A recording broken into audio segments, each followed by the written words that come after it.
Hey, what's going on, everybody? Thank you all for joining me at this time. My name is Shavi Zane, and I'm coming on to do a very important message for the chosen seed out there. This is in regards to the generational curses that many of you have noticed that your family members have struggled with, you have struggled with, as well as other chosen seed. You might notice a very similar pattern when it comes to cycles and repeat patterns that a lot of people have a hard time breaking free from. So, this particular video podcast is going to be an interactive environment where we can openly speak about generational curses, what actually created these curses. We got to get to the root of these curses in order to fully pluck them up and remove them so that it no longer affects or impacts our future offspring, because our offspring is the future. They create the future. And so we have to get on top of clearing these things. So a curse, for those of you who are not aware, is an incantation. It is a spell spoken over someone in order to create havoc in their life, to cause damage or some sort of destructive energy. And so a lot of people don't realize, they don't put two and two together when it comes to curses. When you think of a generational curse, it is truly a spell. So these spells have to be broken. And so today we're going to be focused on what created these spells, what can you do to get rid of them, and let's get to the root of these issues. So stay tuned. I hope you all enjoy and that this arms you with the information that you need.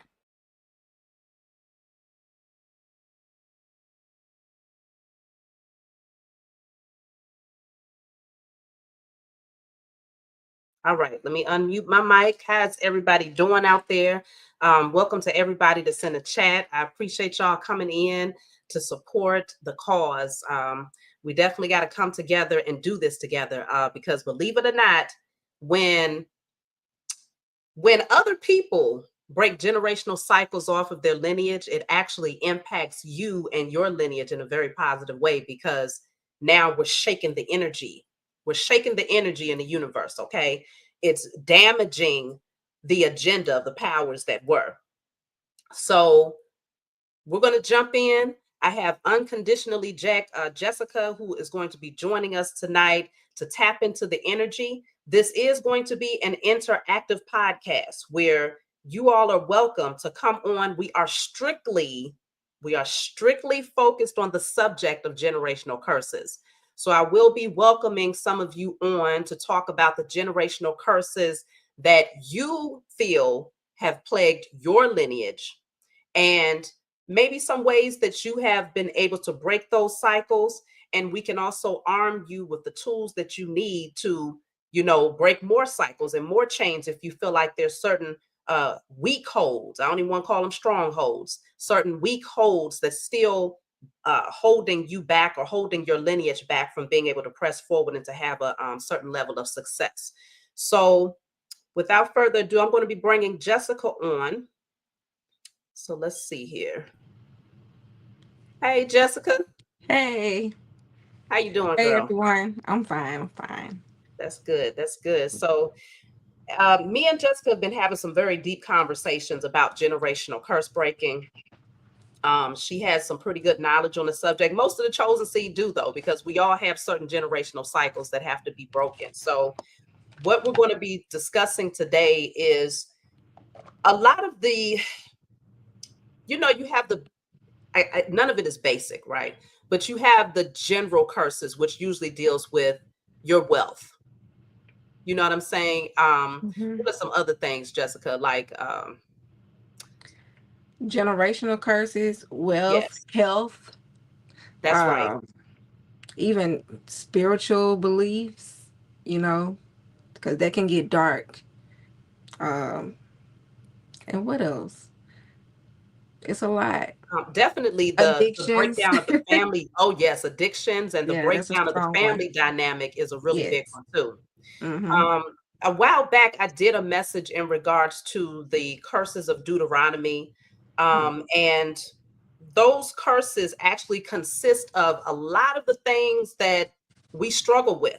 Okay. Yeah. And me and Jessica was having a conversation today in terms of, the Most High doesn't move that way. Okay. The Most High doesn't move from a space of, I want to put a spell on you, because the curse is a spell. A lot of people, Mm-hmm. they don't associate the two things. They don't put two and two together.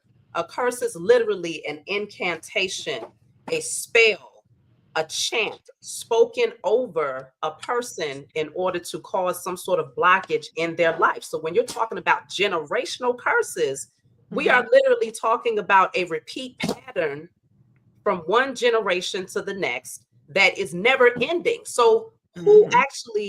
who can break the spell? That's the question. Who can break the spell besides somebody who actually has knowledge about spells and understands the generational curses? It's not just a term, it's actually an energy that's hovering and plaguing your lineage. It's a chain, and Yeah. it was placed on you through spiritual means, and so it Yeah. will have to be broken through spiritual means. So the only one that can really do it is the one who takes the narrow path and does Mm. not confine themselves to So, saying, okay, the only way that we can come up out of this is if we worship a particular deity, or if we go to a particular temple or a church.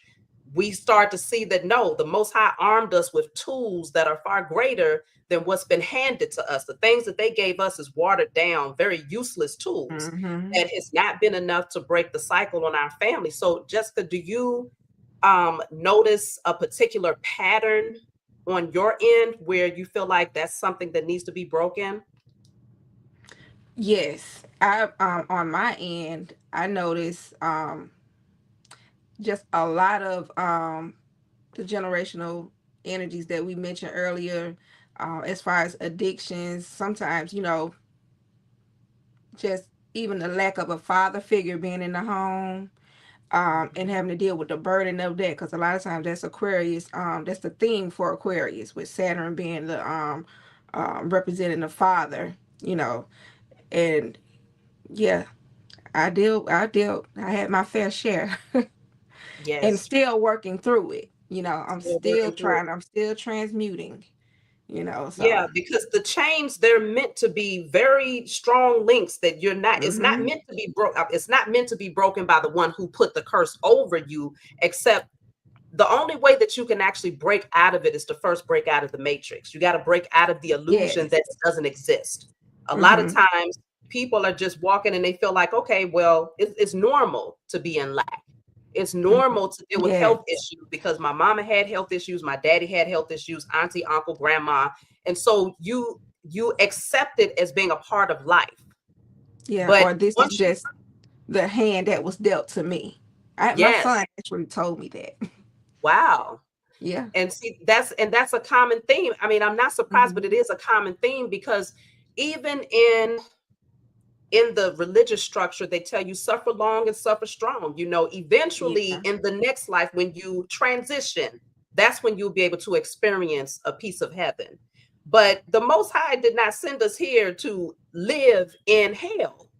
You see what I'm saying? Just to wait until Mhm. we cross over to experience what some would consider heaven. And so we have to start taking back our heaven and creating it right here on earth because Yes. we do have the authority to do that. So Mhm. tonight, we're going to be tapping in on a deep level here. So let's first start off. We're going to pull some cards, y'all. We're going to be doing some interactive, like deep diving to see what's the root of some of these curses on a collective level. And then I'm going to bring some of you all on to talk about the curses that you have struggled with in your family. If you feel like you've broken them, how did you break them? And if you feel like it's still a stronghold, then Jessica and I will be pulling cards to see what's the root of that stronghold, and then we'll arm you with some tools that you need to take away so that you're able to break that weak hold, not stronghold, that weak hold. Okay. So first, we're going to start off with the subject of one that's a big deal is financial poverty. So we're going to look at financial poverty and see as a collective what has actually created this particular, what's the root of that. So let's tap in. Um, let's see.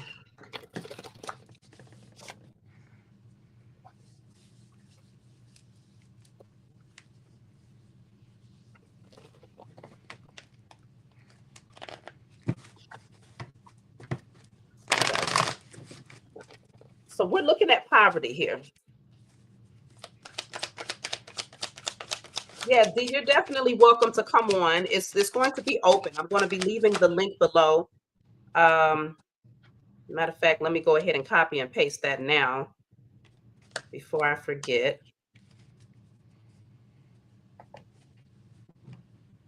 So I'm going to put the link in the comments, and I will let you all know when I want to open the platform up to welcome you on. And again, we're going to be sticking strictly to this specific subject, y'all.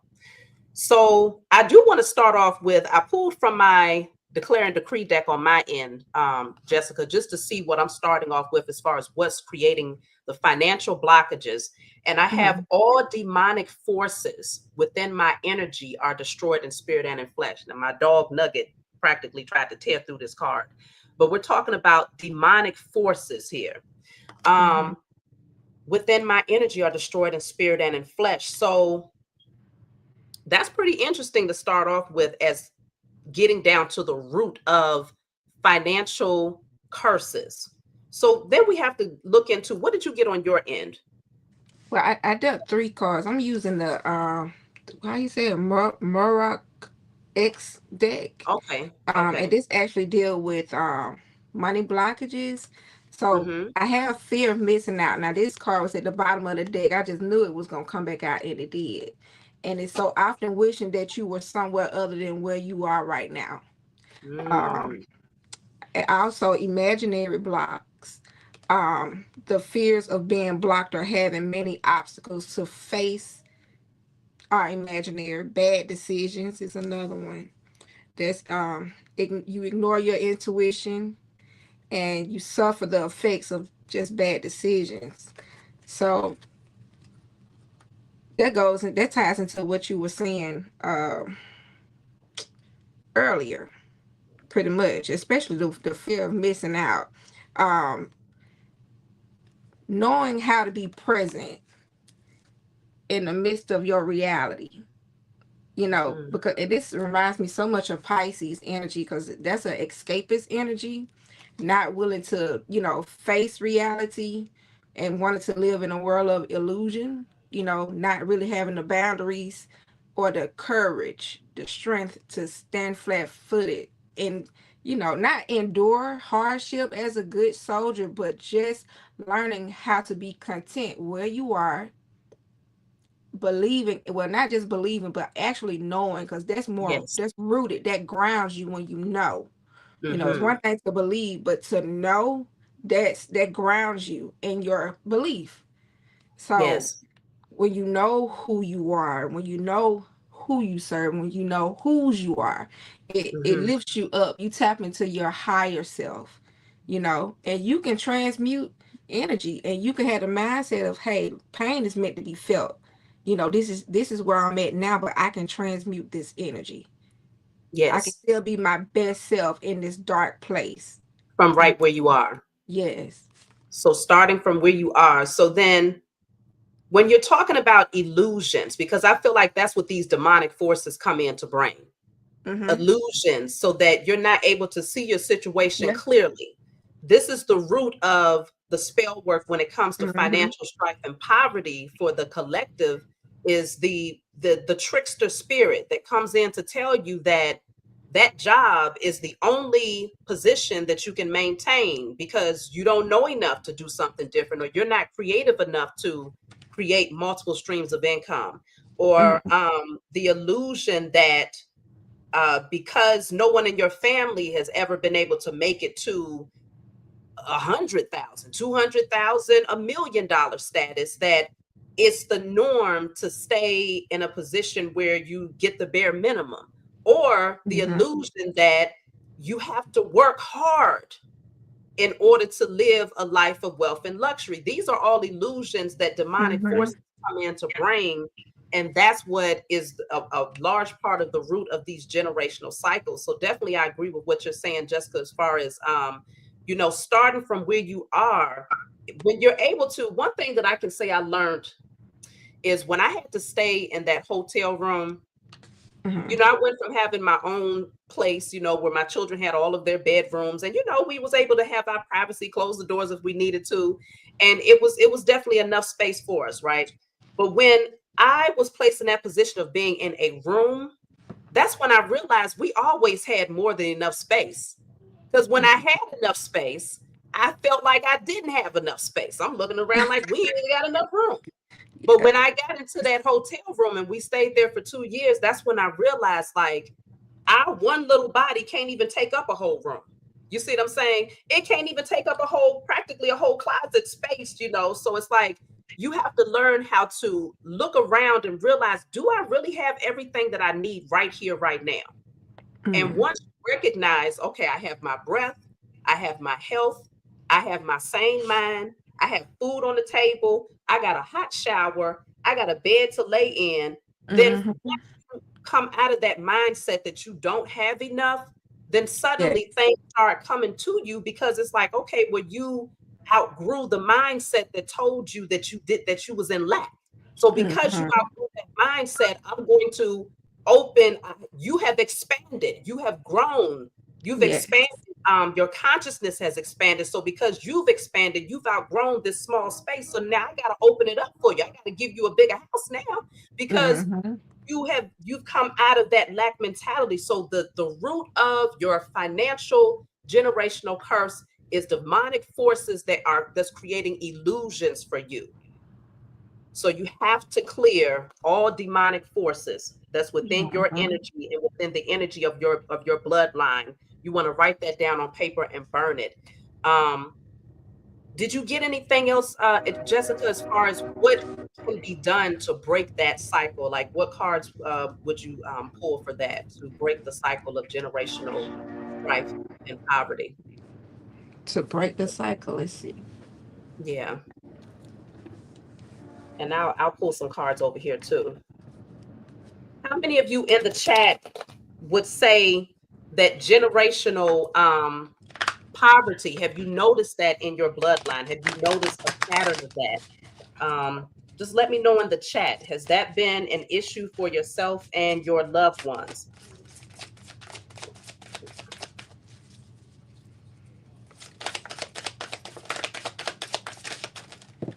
Okay, so I see Jazz says yes, yes. Wow. Rated Up says definitely. Mm-hmm. Okay, so I have three cards here. I have perseverance, live outside the box, and were what you were chosen, knowing that you're Wow. chosen. Um, like, because once you decide what's real, but see, you have to know, like, we're in the eight, we're not in Pisces anymore.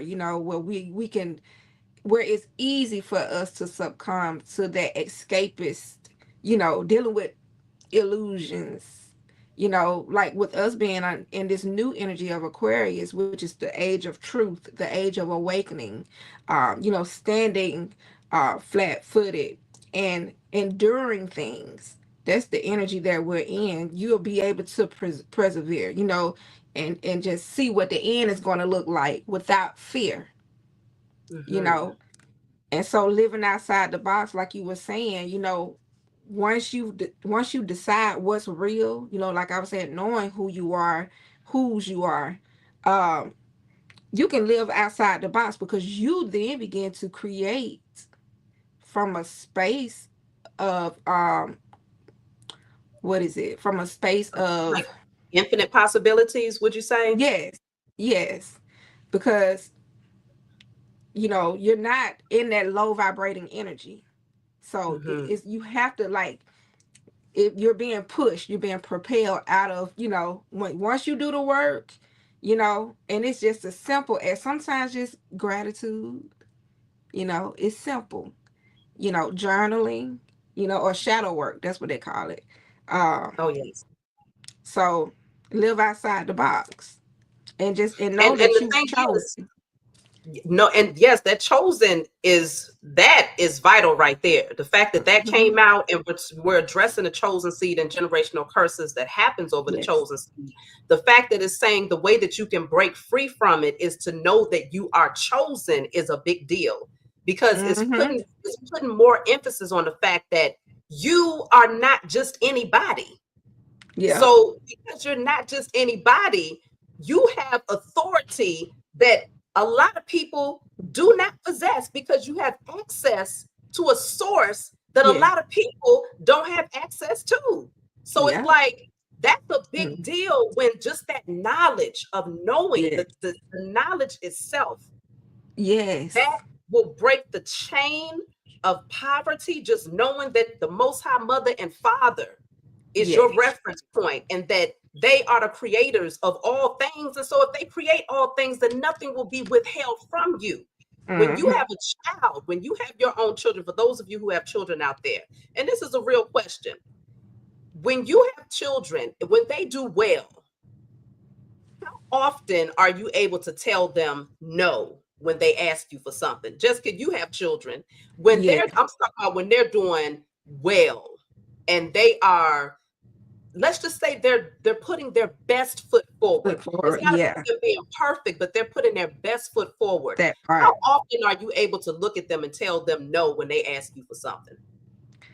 It's hard for me to say no because as long as I see you trying, then I'll make a sacrifice, you know, out of the midst of, Yes. and I could be in need, but I'm willing to sow that seed and, into my bloodline to Yes. inspire him because he was like, oh my God, my son was in a low place. Oh, negative thoughts. He was like, well, I just didn't think, this will work out for me because he couldn't find a job. Then when he got one, he couldn't keep one. He was just up and down, up and down. And so when I saw that he was on his job and he was steady, he liked it, but he needed a car. And so I sacrificed in the month of December, like from doing buying myself something, and I planted the seed, for him. Hmm. And it just unlocked something. I saw it in his face. And I'm talking about it was a different expression that I haven't seen, and I raised that boy, you And know. it pleases you to do well Yeah. by him. But imagine though, you are saying you had to sacrifice or deny yourself of certain things in order to give Mm-hmm. him something. But we're talking about the Most High Mother and Father that needs nothing because they are all, right? So Yeah. when we're talking about that, and it's saying that the only thing that you need to know is that you are chosen, that is one of the most Mm-hmm. powerful tools that you could possess in order to break the generational cycle of poverty is to know that you are chosen. Is because the Most High Mother and Father, there's infinite abundance. There is no lack. Yes. There's nothing that will be denied of you. You just have to know. So that's powerful. So Mm-hmm. let's just see then. So I want to move into the next subject that I feel is a strong, a weak hold. That's such a common thing that people call it strongholds, but that gives it more strength. So, a weak hold, as far as a generational curse, is you mentioned what was the other one? You said uh, spiritual blockages. Mm-hmm. Spiritual blockages. So let's just tap in and pull some cards to see what is this generational curse when it comes to spiritual blockages. I'm going to pull from my declare and decree deck and just kind of kick it off, and then we'll piggyback off of that. Let's see. And definitely chime in, y'all, in the chat, because these are very important discussions, and other people need to know that it's not just them that's going through these things, but these are cycles that can and are meant to be broken by the chosen specifically. So let's see, as far as spiritual blockages, be sure to hit the like button if you find that this message is resonating with you, because as I told you before, the more that this message gets into the algorithm, the more that other people break cycles, and the more that they break their cycles, the easier it is for all of the chosen seed, because we are different cells to one body. So when those cells, those brain cells, those of you who are the thinkers, right? Those of you who are the thinkers, you're the brain. So when all of those chosen seed who are the thinkers break those generational curses, now the brain functions that much better. We're talking about as a collective. Now we're able to see through the fog as a collective body. And those who have the heart, those who are a part of the heart chakra, once they break those cycles of emotional pain, now we're all functioning from love. So we're also able to attract because the heart chakra is the magnetic chakra. So when you see that this is bigger than just you, then you'll start to see how vital it is to make sure that the message gets out there to those who needs it. So let me see what I have here as far as the spiritual blockages, the spiritual generational curse. This says all pain and trauma caused towards myself, my ancestors, and offspring. So this particular generational curse, the root of it is pain and traumas, Mm. or the spiritual um, weak hold.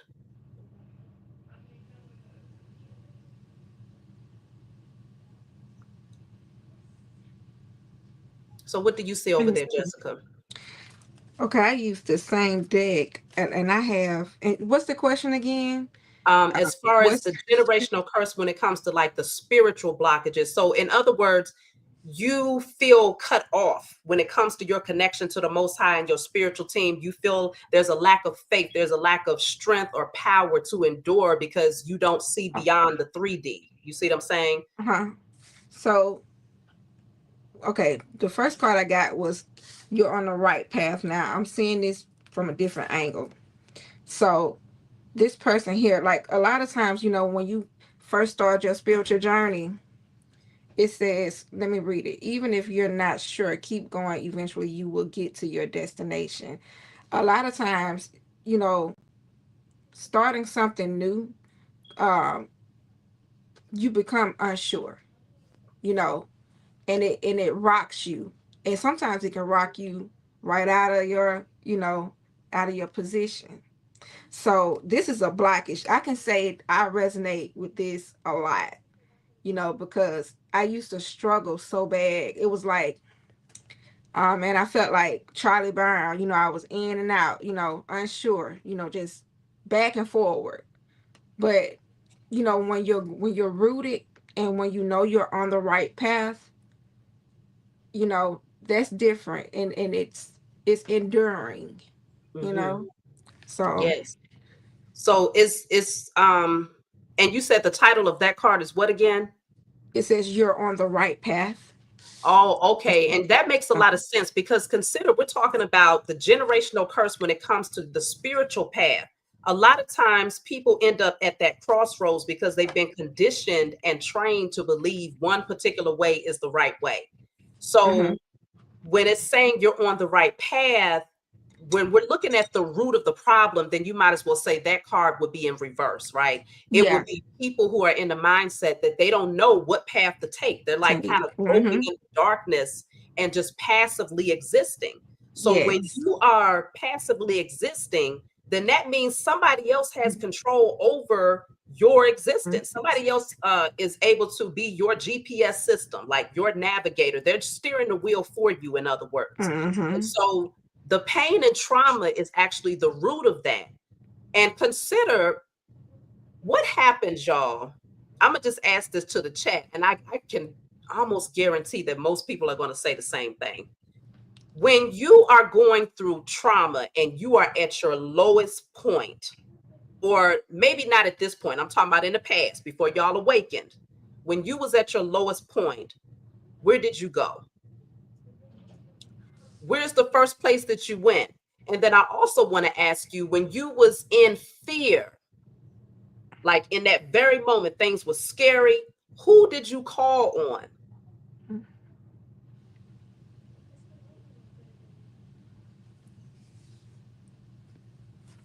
Where did you go? I'm talking about a physical place, though. I'm talking about a physical place before you awaken. We're still talking about those who are under the weak hold of a generational curse.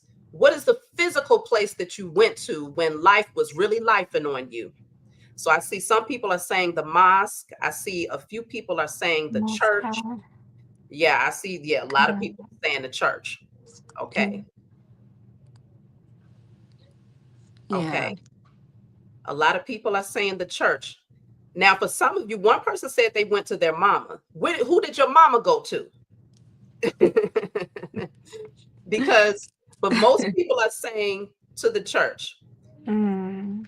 So this is in your sleep state. Now you call on, let's just say in those moments where you felt afraid, when you felt the most fearful, what name did you call on And you ain't even got to spell it out. You could just put the initial, and we already know what you're saying. What name did you call on? She who knows says a man. Mm-hmm. Yeah. Lucy Lou says God. Paris says Allah. Let's see. Okay, I see a lot of J's out there. Okay. Because I know what I'm looking for. Y'all know what we talking about up in here. Don't be acting funny now. Yeah. It's true. Most of us called on that same energy. But we're talking about during the time of pain and traumas. That's what this says. So don't forget to do this declaration. I destroy and clear all pain and traumas caused towards myself, my ancestors, and offspring in spirit and in flesh. I'm going to say that one more time. I destroy and clear all pain and traumas caused towards myself, my ancestors, and offspring in spirit and in flesh. So the spiritual bondage, as far as that generational curse that you was under, the root of it was pain and traumas. So anytime somebody is dealing with pain and trauma, they're easily convinced, because in that moment Mhm. they're just looking for somebody to save them from a Yes. situation that they don't believe they can save themselves from. You see what Mm-hmm. I'm saying? And so the powers that were knew the traumas that we were dealing with 400 years ago, when our whole kingdom was just shaken by them coming over here and disrupting what we already had in place, and then tearing our families apart, and then wreaking havoc in our lives. That created a lot of pain and a lot of traumas. And then in the midst of that pain and trauma, they're beating out of you the remembrance of the spiritual practices that you naturally held, making you forget your natural name, removing your natural language. And then you're at the lowest point. You're at that point where, and I'm talking about your ancestors, because we still talking about generational traumas, the root of this. So in that low point, your ancestors needed somebody to call on, because now that big mama, she's gone, because they took her out of here. So what's been passed down to you is what the kidnappers taught you. They like to call themselves slave masters, right? What was Mm-hmm. handed to you is what they wanted you to believe in, what they wanted you to worship. And a lot of us, we had this strong desire to want to connect to the source, but because we had forgotten what we had forgotten our roots, because we was uprooted, because we forgot our roots, we we went for it. Like, okay, well, if this is going to give us some sort of connection, we many accepted it, right? And so that gets Right. passed down from one generation to the next, but the root of it is pain and trauma. So we got to get down to the root. So let me see what cards, or you already pulled some cards on that. So let's Mm-hmm. just see, what do you get as far as what can be done? I like that deck that you used the first time. As far as what can be done to uplift this particular generational blockage. What can be done to uplift? Yeah. So I'm starting off with clearing out all pain and traumas, but like the last time you got the chosen card. So I like that Okay. particular deck was really thorough for me. What's the name of that deck?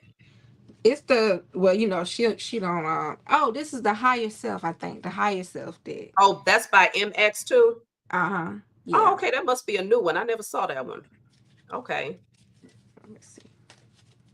And what was the question again? How Yeah, what can we do to clear the generational trauma? I mean, the generational curse of spiritual blockages, okay. that spiritual connection. Because this is very important. That's the only way that you can stand in your power, is to remember who you are on a spiritual level. Find the little things in your everyday life that make you happy. And one day you'll realize they are the big things. So the little things. Mm, My grandmother used to tell me all the time, it's the little foxes that destroy the hound. okay. So that, and I just heard details. So paying attention to details, Mm, um like when you build in a house, you want to make sure your measurements are right. You want to make sure you have all the tools that you need, because when you build a house, you want to build a strong house that can withstand the like storms, Yes. severe bad weather. So the little things, Yes. paying attention to the little things. And when I hear the little things, I hear what most people would take for granted, connecting to the trees, hugging your trees, Yes. your ancestors are that they're within that soil, their energy is all up in nature, our energy Mm-hmm. is within nature. Connecting with the sun, connecting with the moon, the Yes. stars, the wind, just taking in that breath and working with the elements. Like, these are the things that most people would just, they driving, you ain't even thinking about these things, you're not even looking at them, you're not paying them no mind, you just solely zoned in and focused on, got to get to work, got to go to school, got to pay the bills, got to cook Mm-hmm. dinner, and start all over again. But it's those things that you said they seem small, but they're Mm-hmm. actually They're very actually, big and vital when it comes yes. to reconnecting on a spiritual level to that Mm-hmm. that higher source, when we call the Most High Mother and Father, and our higher selves. So Mm-hmm. that's what's going to help you to also break the chain of bondage when it comes to the generational curse of blocking you from your spiritual remembrance. Yes. Um, let me see. So let me see. Do you have another one for that before we move on to the next subject? Well, I wanted to mention this card right here from the other deck, where it says planetary positions, and this is what the Most High revealed to me, about a week ago, because I read birth charts and I'm into astrology, Mm-hmm. and so I heard him say it was essential, like to pay attention to planetary positions. Like we got to, as a people, we got to get back to paying attention to what's going on above us, what's going on Yes. in the spiritual world, because as above, so below. Mm-hmm. So So that's what came out. Pay attention to planetary what positions. it was at the bottom of the deck, and I Oh, felt okay. led to mention it, but I didn't, and so Yes. it's still here.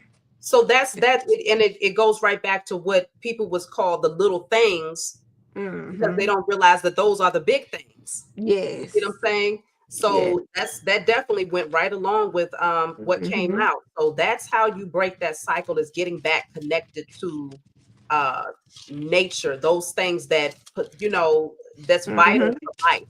It's That's vital right. to all living things. Um, so I wanted to also, let me see. I don't want to go through all of these. But again, like I was telling you all in the past, the curses of Deuteronomy, I ended up doing a message about this a few years ago where, oh, it might have been about 4 years ago. Some of y'all might have seen it. If you saw that message, put a 7 in the chat, y'all, if you saw that message about the curses of Deuteronomy that I was guided to bring forward a few years ago. Some of y'all been rocking with me for a long time. That particular message, I received a download at that time, and I was told that these curses, not only was they spoken over us, but we actually spoke them over ourselves. Every time that we went to, okay, a lot of you have been able to see that message. If you haven't seen it, definitely go back and check it out. I forgot the name of it, but consider that we spoke this over ourselves at a lot of points. I can remember when I practiced as a Hebrew Israelite, that was one of the main subjects that would be brought up. Okay, if you ever heard Hebrew Israelites speak, they often talk about the curses of Deuteronomy 28 in the biblical text, right? And so they tell you outright, the Most High cursed you, the Most High cursed us, and it's because you did not follow the commandments. And Mm. there's like, within the biblical text, you probably got about well over 600 of them, right? But they would Yeah. say it's because you did not follow the commandments. And so because you broke the commandments, the Most High cursed you. And so when you believe in this text that strongly, you internalize it and say, well, this is a part of my fate because I did not do that over there. But not only that, consider these same people. who are out here on the streets, I'm talking about the Hebrew Israelite groups, are speaking this curse back over our lineage every time they call us up. Let me ask y'all: has anybody out there been watching the Hebrew Israelite camps? Because some of you all might not be familiar with them, but I think by this time most people are. Are you all familiar? Just let me know if you are, just by simply saying yes. Are you familiar with the Hebrew Israelite doctrine and the camps that are usually outside? Okay. So I'm seeing a few people are just saying yes. Okay. So then you all know that they generally stand outside and they focus on the melanated community, and they'll say, "Hey, Mhm.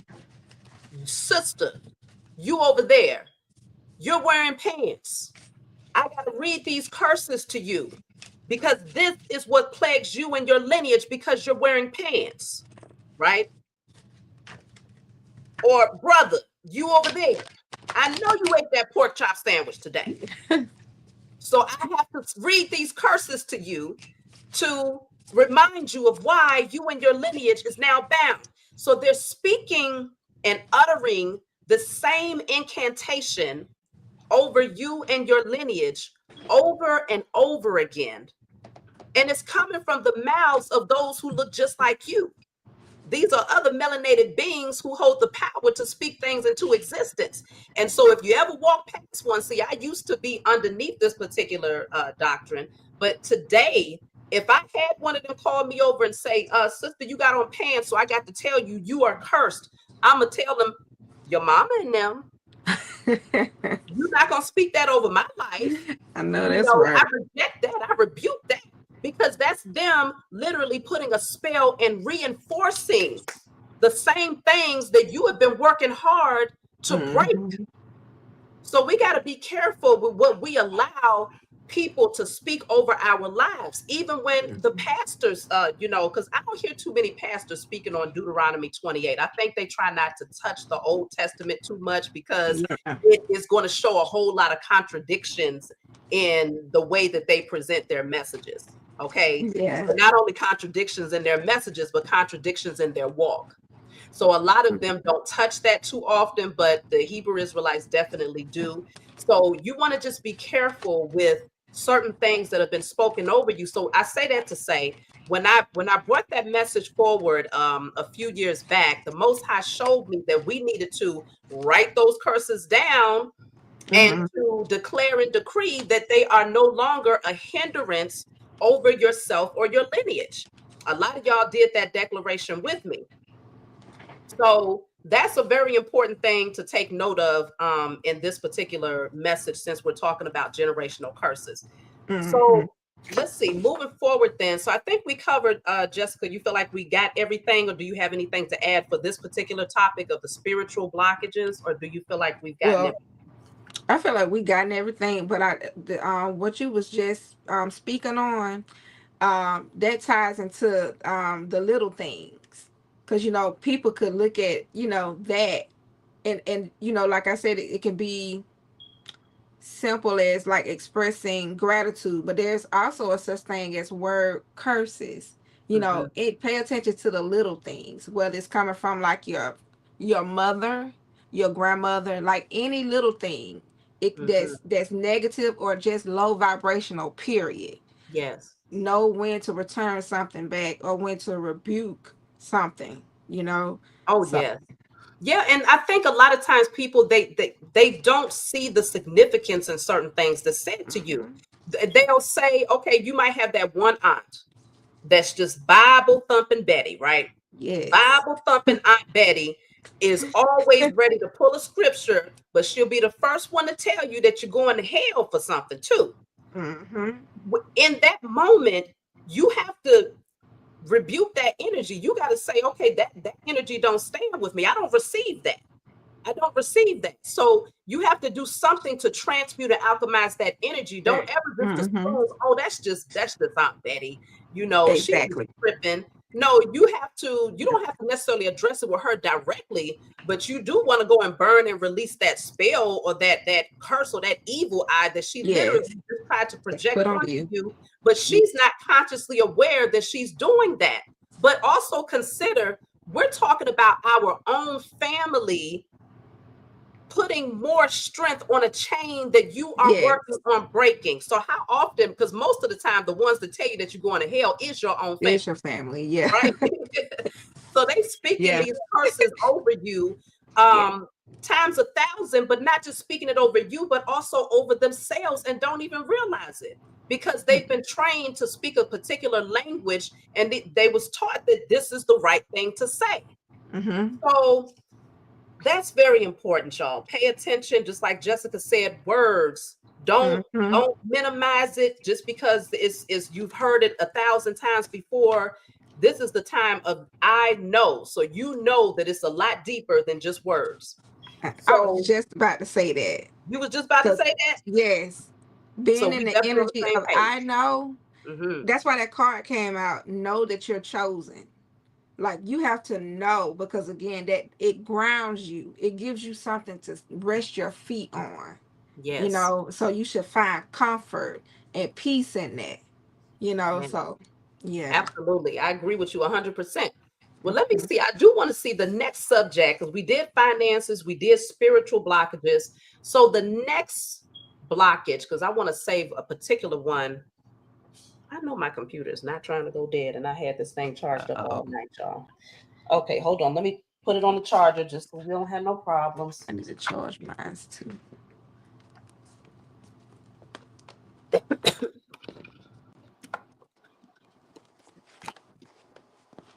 So the next blockage, let's look at, oh, health.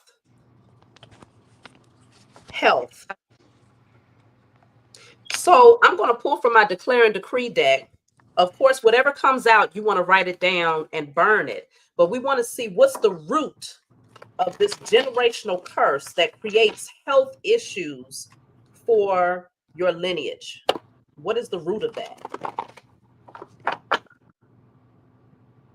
So let's see.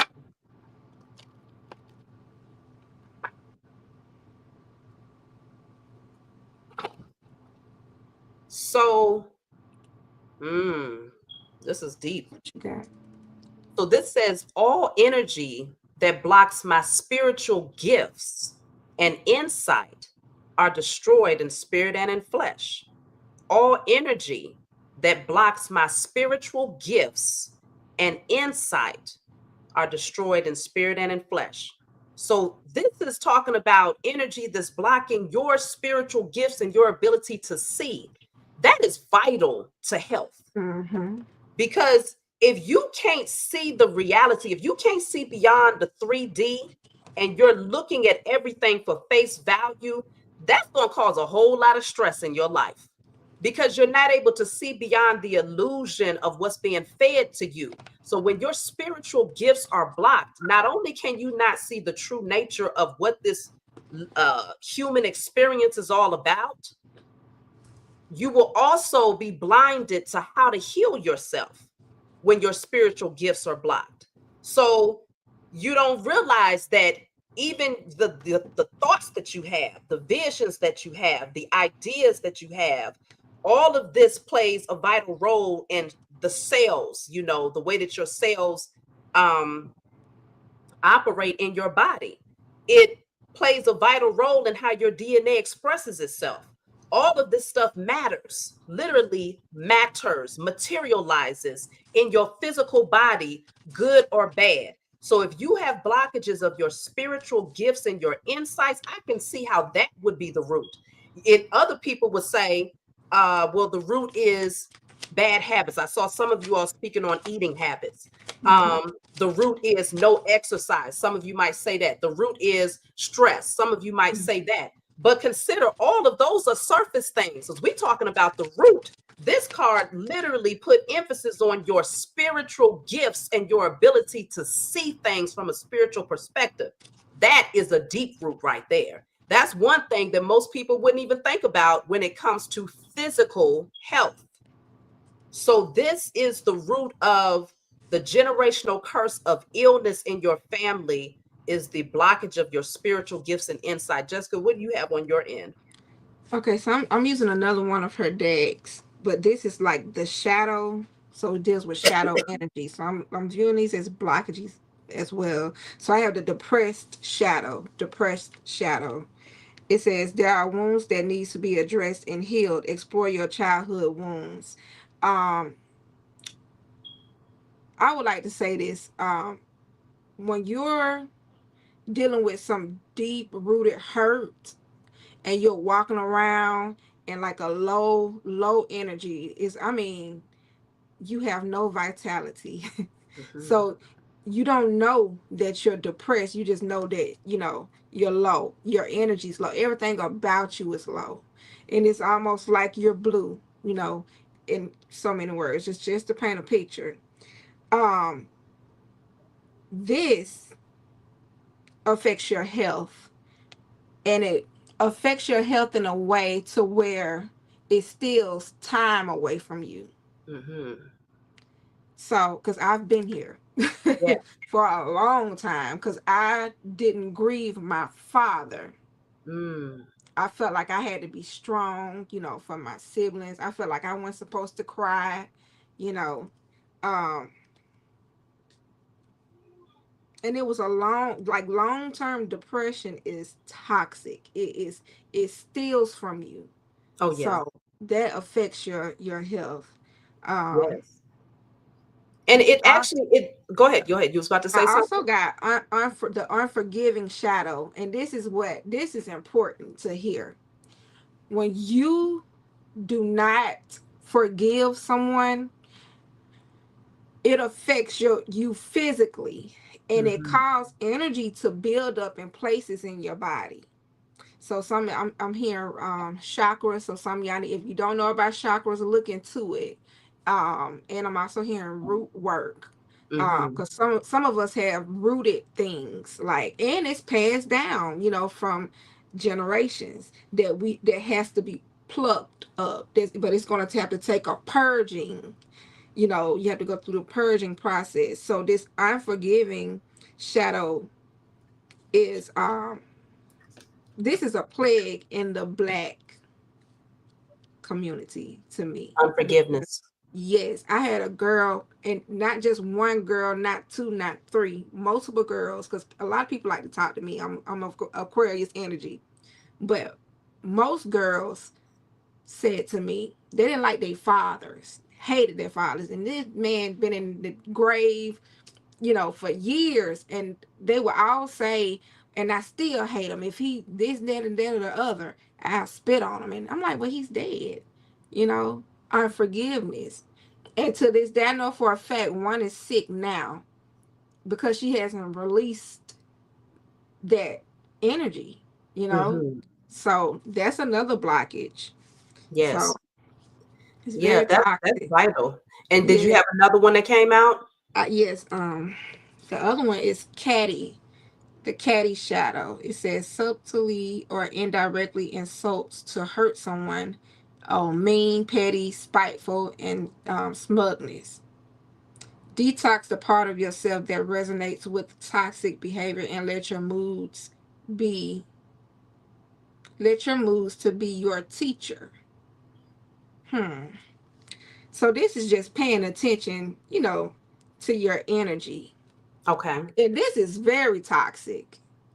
Hmm. This is almost like the devil himself, pretty much, because you just going around stirring a pot. So Yes. yeah. Yeah, so that makes a lot of sense. And I saw a couple of people in the chat say, no, it starts with the gut health. But consider before you can get to the physical gut, you also, and I'm glad you mentioned chakras because your Hmm. your solar plexus chakra, if there's a blockage there, it's going to bleed through into your physical health. You will likely have Yes. issues with your gut, issues with your stomach, and things of that nature, Oh issues with yeah. digesting food and stuff like that. So the root can't start with something physical. The root has to start with something spiritual because everything is a spiritual essence to it first before it comes together to bond, and create matter. So you have to start with the spiritual things first. not taking Mm-hmm. anything away from the physical things that needs to be worked out, because yes, those could very well be a part of it. But what we're doing is we're getting down to the root of these generational curses so that you Yes. can break them. You can't just go to your, you can't just say, okay, the way that I'm going to break this cycle of health issues over my family is to hand out pamphlets about gut health to everybody in my family. No. It's deeper than that, because Mm-mm. we're talking about when even the cards that you pulled, Jessica, talking about the pain, the Yes. trauma, the unhealed Promise. wounds. These, a lot of times people hold that in their gut. That pain is held in the gut, or it can be held in the heart chakra, or it can be held in Mm. the root chakra. You Yes. struggling with all of these back pains, or you struggling with stomach issues, or heart issues. A lot of Mm-hmm. that's, but the pain and the mental anguish and the emotions, all of that is energy first before it starts to show a physical presence. So you got to get to the root on a spiritual level when we're Mm. talking about breaking this particular chain. But let me see, because I want to see if I get anything. But yeah, you made some very vital points, because even with the unforgiveness, some people are like, unforgiveness, no, I don't do that. But it's, again, y'all already know. And I mean, you've heard it time and time again. It's never for you. I mean, it's never for them. Yes. It's always for It's you. for you. Mm-hmm. And so it's like, to forgive doesn't mean that you welcome that person back in at every single time. But let's just consider, this conversation might get a little deeper with this next message, y'all. It might get a little sticky with this next topic that we're going to be looking into here. But let's just see. So as far as, let me pull another one. So I have the the Two of Pentacles is coming out as far as the blockages. I have the Lovers, and then I have the Knight of Wands. So we're still talking about health. What's interesting about these three cards is that it's showing, I'm getting soul ties. The people that you create soul ties with play a Mm-hmm. large role in generational health issues. Yes. And I feel like it's because you're intermingling your soul with somebody else's lineage who hasn't broken those cycles. They got generational curses on their end that they ain't even touched. You got generational curses on your end that you haven't even touched. You're coming together to create a soul tie. So now you're bonding all of that, all of those blockages together. You're creating a tie with that energy.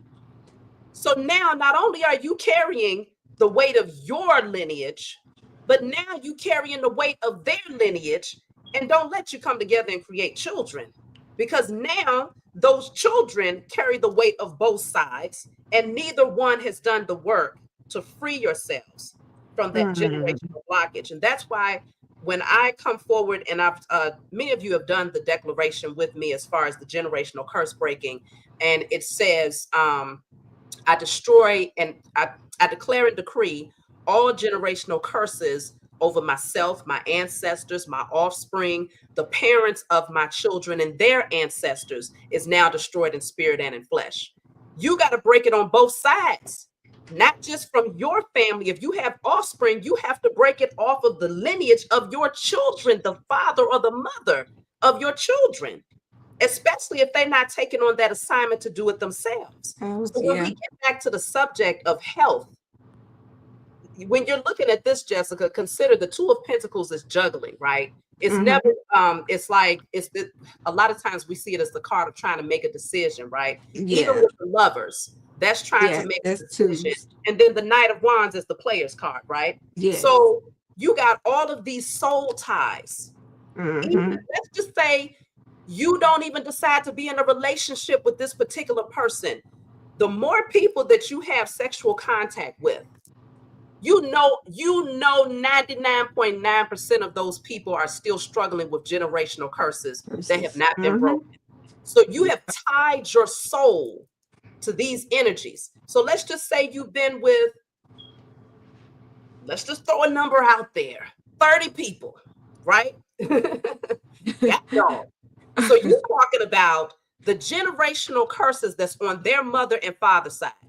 So that's with one person. So that's two. 2 times 30 is 60. So now you have 60 times the weight of generational curses that's over you that you're still tied to. Nobody has broken them. And you wonder why health issues arise? That's a Mm-hmm. lot of weight to be carrying in the spiritual realm, and you Yes. have done nothing with it. You see what I'm saying? So this is Yes. why it's so important. I feel like these cards came out because this is a totally different message that I was not consciously aware of. Well, maybe I was, but just didn't think of it from this angle.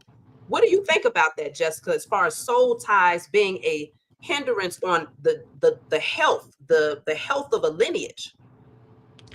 Yeah, because I heard entity attachment. Mm, So that's adding on to your plate. So if your plate is already heavy and you already trying to deal with the issues, you know, on your mother and father side, trying to break those generational curses, and you go and you lay with, let's just say, 5 men next month or whatever, energetically that's an attachment to you and your womb, for the women. mm-hmm, So even, and I can remember because y'all, when I was pregnant, I had so many men that tried to talk to me my fifth pregnancy. I was like, what's going on? I had to speak to the Most High about that.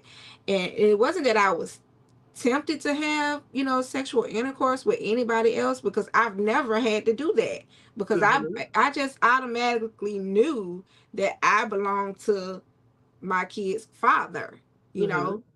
But the Most High revealed to me that if I open my paradise to these men or whatever, it would be added energy from those men energetically attaching itself to my child that's not even theirs. Oh yeah. So that was a wow factor for me. Oh yes. Yes. I And, mean, and the womb deep. of the mother is, man, it's very, very important to have that sacral chakra in alignment. And these are things that if you knew better, you would do better, right? But in your Yes. sleep state, you don't think, before I start having children, I need to heal my sacral chakra, right? That's the area where all of that energy, if you haven't done anything to clear that energy, the traumas, especially if you had sexual traumas or any type of pains or wounding or insecurities, or you know um whatever has happened there, the trauma that's held there. But then you go and you create a life, and that life is forming in that energy. That energy is surrounding that life as it's forming from a small fetus and just, growing into this baby. It's Mm-hmm. taking on all of that energy that was not cleaned up. It's almost like taking a baby and putting them in a dusty room. You see what I'm saying? A room that's collected nothing but dust. That's the type of energy that they're surrounded by when you haven't done anything to break those soul tie connections or clear the traumas that you might have gone through. So then when your child comes through and they have like insecurities, or they have an overactive sacral chakra, or they have addictive patterns, that's the next subject because we didn't touch that, or they have addictive patterns, then Mm-hmm. you're wondering like, well, why is this an issue for them? Because they didn't see me do these things. But it's because they're picking up on the energy of your boyfriend that you had 10 years ago, but you Yes. never broke the soul tie with that person, and so the energy is still hovering in your womb. But it's Mm-hmm. no different, because a lot of times you get this thing where it's like, well, only women can hold this energy. Well, we are the portal, so we do have to be extra careful, but also consider a man is Man, also yeah. a spirit having a human experience. And it's a very dangerous thing to assume that because his genitals project outward, that the head of that penis is not still, secretions are still going in there. Okay, please, that's how sexually transmitted diseases happen. He Yes. still has a open portal, be it his door is very small. Sorry that y'all Mm-hmm. got a little door to my men out there. Okay, I'm not, it ain't no shade, but your door is small, right? You got that small hole, in your penis, and Yeah. things still seep in there. So you're still Mm-hmm. making contact with energy and secretions, right? I mean, this is, one on one basic things. We all know about this, right? Mm-hmm. So nobody is exempt. It's not just something that women would carry, considering that that man holds the seed. So if his seed, consider if that man is internally corrupted because he's done all of this roaming around, right? He's had sex with Mm-hmm. multiple women, and a lot of these women are hurt. They're insecure. They are full of trauma and pain, anger, resentment, bitterness. But they got that Jezebel spirit, though. They'll work him out, right? So he's gone and he's bounced from one woman to the next. His seed now holds all of that energy, all of Yes. that memory is in his seeds. So when he goes and plants that seed in the womb of a woman and she fertilizes that seed, don't assume that that seed that's growing within her has not already been tainted. I mean, it's just common sense, right? You would Mm-hmm. never take apple seeds and put them into a bowl full of acid and then go plant them in the ground and expect that the apples that they produce are going to be healthy apples, because they're not going to be healthy.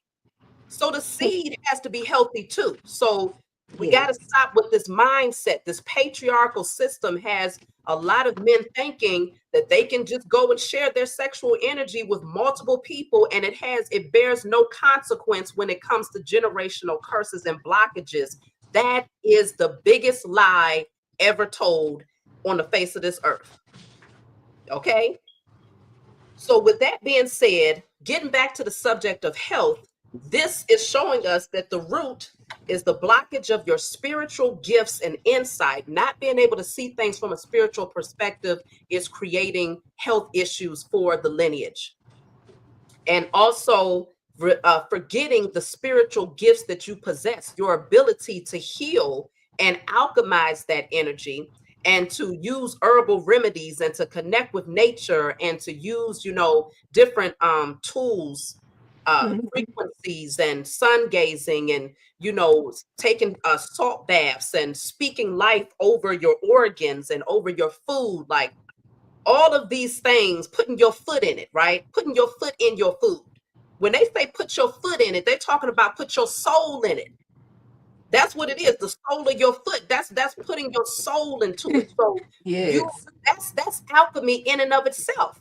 You see what I'm Mm-hmm. saying? But if we forget who we are and the power that we naturally possess, then of course health issues arise. So that's the root right there, y'all. So we went pretty deep when it comes to health issues. So I hope y'all got that message loud and clear. So we're going to move on to the next one, which is addictions. So a lot of you, if any of you out there if you feel like there's a generational cycle of addictions, um, put it in the chat for me. Let me see how many people feel that you have a generational cycle of addictions.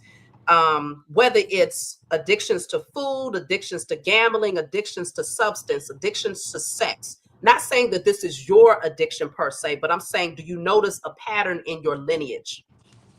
So put it in the chat if you notice that that's something that your family has struggled with, because I just want to see how common is this right here.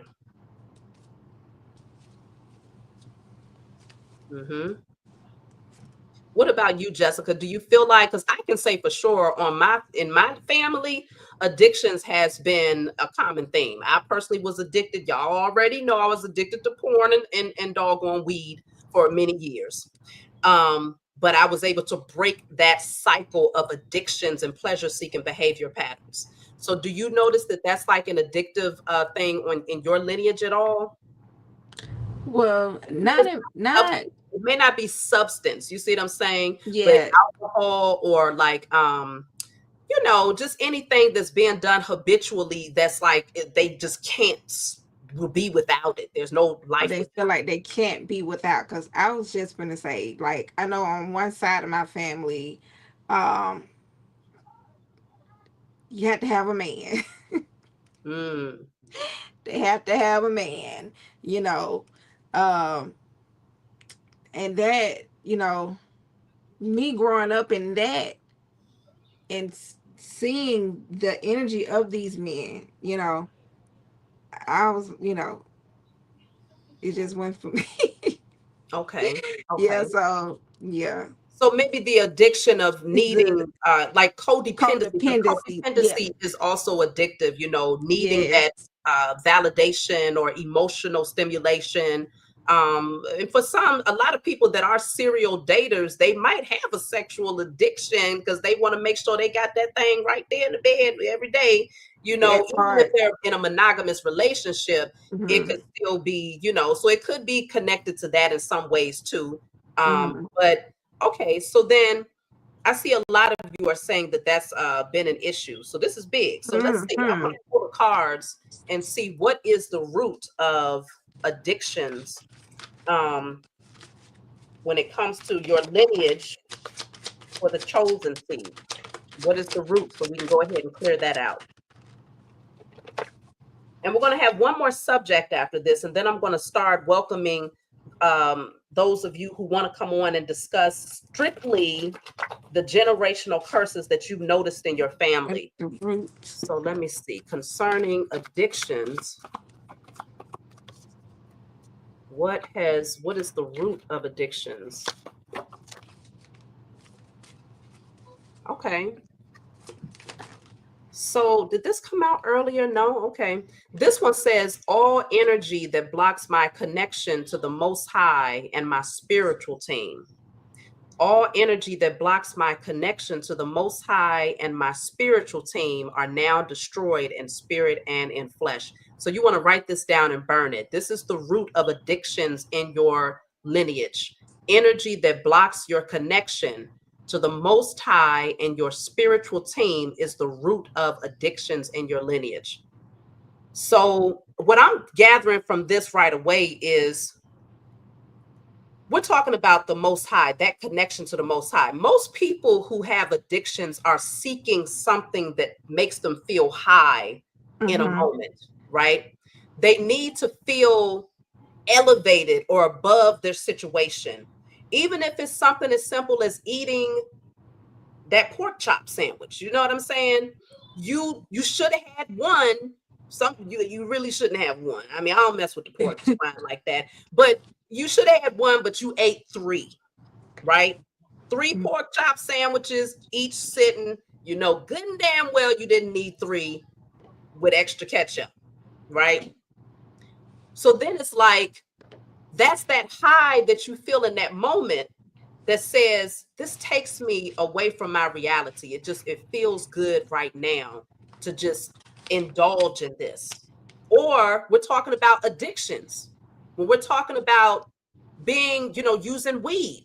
I can say when I used to Hmm. smoke weed for 20 years, I was seeking to feel something that made me feel elevated above my situation at that time. You see what I'm saying? I needed to feel something outside of my reality. Or even when we're talking about sex, what is a climax? A climax is a height, it's a heightened feeling, it's that peak that you get to. So when we're talking about energy that blocks your connection to the Most High Mother and Father as being the root of addictions in your family, that means that they don't feel that high, that connection that allows them to reach the source, which is where life, passion, excitement, zeal, happiness, all of that comes from being directly connected to the highest source. But so because there's a lack of connection there, you look for it in things outside of yourself. You look for it in drugs, alcohol, sex, foods, whatever the case may be, anything that feels good in that moment. Moment. Yeah. You're reaching for it. So that makes a lot of sense when we're talking about the root of addictions. So what Hmm. do you get, Jessica, on your end when it comes I to the got root? two cards. I used my deck that I wrote out, and I have karma, changes for the good or for the worst. Um, and I can say, because I've seen this, where people, they go through changes and because they can't understand what they're going through, or God has not moved fast enough, okay, which explains why I got impatient shadow next, or God didn't answer their prayer in time or whatever, because they've had that thorn in their side for maybe like 5 years or 2 years, and they get impatient and they switch it up, they Mm-hmm. go another route. And so these are two cards that I got. Being in that energy, and it sets you back though. It sets you back. So it's almost like you take 2 steps forward and you get pushed back maybe like 6 steps. So you got to be careful with that, because you end up, putting more stuff on your plate, than you can bear. Yes. So So it yeah. sounds like the karmic cycle that they get stuck on creates this Mm-hmm. desire for escapism. Yes. Okay. Mm-hmm. And then the other one you said was patience, Impatient impatience. shadow. Restless when facing delay or opposition. Irritable, anxious, and short fuse. Mm. And see, that's usually what happens because consider, I don't know how many of you all have been weed smokers out there. Put a plan up in the chat. Put a plan up in the chat. Some of y'all are smoking weed right now. How many have been weed smokers? Have you been a weed smoker, Jessica? No. Okay, so you don't know, but I'm just trying to see how many of you have been weed smokers out there. Look, somebody said right now. Oh, good. Okay, and this one's talking about they got 2 joints right now. Look at you. Okay, Okay. so the reason why I asked that is because when I used to smoke weed personally, it's a calming, a lot of people say I smoke weed because it just calms me down. You know, I'm able to get certain things done. I'm able to concentrate and focus more, right? What you just said about impatience is vital because Mm-hmm. when you don't have that high, everything aggravates you right away. There's a lack of Oh, patience in every way, shape, and form because it's like you need that thing outside of yourself that's going to help you to just be cool. Like, okay, all right, it don't matter if it's taking too long. Okay, I'm not promoting smoking and driving, but it's almost like, no, let's just say waiting for the bus. The bus is taking 3 hours, but if you high on some weed, you just be sitting there like it's cool. Everybody else is like, why is it taking so damn long for this bus to come? It really gives that energy of what's beneath the surface gets suppressed yes. when you're able to use a tool of escapism. And a lot of times people have a hard time returning to sobriety because returning to sobriety means that you now have to face the fact that you have certain emotional hangups that need to be addressed. You lack patience, you are quick to anger, you are very moody, you are very Mm-hmm. sad at times, maybe even going through depression. Yes. And so See? when you use a substance outside, when you it's like self-medicating pretty much to avoid having to face certain emotions and things that wouldn't come up as long as you're under that particular spell or spirit, whichever poison is your choice. Now, I know a lot of people will say, well, weed is natural, but you got to consider we ain't dealing with natural weed no more. Okay, Yeah, that's it's true. not the same. It's not the same. Everything has been, it's all hybrids. It's all, some fake this, that, and, lab made stuff. So at the end of the day, I say that to say it's all about avoidance. So with the impatience card, it would just highlight that those things are still very much so there and they're brewing. They're sitting underneath the surface, just waiting for you to sober up long enough for that one Yeah. person to do something. And then you snapping off, creating karma Yeah. for yourself all over again. And I guess you would say, well, hell, if I had my joint, I would not have snapped on you. Well, You see I've what I'm saying? actually heard that. Yeah, it's Yeah. it's it's, That's it's that. true. Yeah. It's true. So that's what we're seeing then as far as the addictions. Is there anything else that you needed to add to that, Jessica? Um, no, but I did want to say what you were talking about. It tied into the other shadow cards of being catty and depressed. You know, um, just being suppressing, the real issue and not facing reality, but being what is it, subtly um someone who insults or hurts someone, Hmm. being spiteful basically. So yeah, that ties into that other message. Yeah, because if you're suppressing something, you have a particular addiction. Let's just say it's alcohol, and you have this addiction for 20 years or more, or it doesn't even have to be that long, but you have this addiction and it's a regular thing that you have to go to in order to feel relaxed. Consider you got all of this suppressed energy that's constantly building up. It's just piling up every single day, suppressed energy, Yeah. anger, fear, Hmm. lack mentality, insecurity, shame, guilt. All of this stuff is piling up every day. But the way that you're able to avoid it is by being under the influence. So the moment that you are in sobriety, you are a quick fuse because that energy can't just sit there. It needs somewhere to go. You see what I'm saying? And Hmm. so eventually all of that suppressed and dormant energy is going to try to find its way out, whether it Yes. comes through panic Hmm. attacks, whether it comes through Yes. outbursts, whether it comes through whatever measure. Sometimes it gets to the point where people take themselves up out of here because they suppressed it Yes. for so long that when they did finally sober up long enough, it was so heavy and so dense of an energy that it was easy for them to take themselves out because they couldn't handle the weight of it. So this is why addictive patterns have to be broken when it comes to the lineage. And yes, it's directly connected to a lack of a connection to the Most High and your spiritual team. When you connect to them, there is a natural high that you have on life. Hmm. I can say this 100%. I vouch for it. There is a natural high that I have on life in my sobriety because of my connection to the Most High Mother and Father and my spiritual team. Everything becomes supernatural. Everything becomes magical. Everything is, you see things from a much more clear lens. And it's like the visual is so much more colorful. The energy is just so much lighter. That Hmm. is a natural high that no substance, no addictive pattern could ever give you. So that is the root of that. So let's see. We're going to tap into the last one, which is the generational curse of broken families. Mm.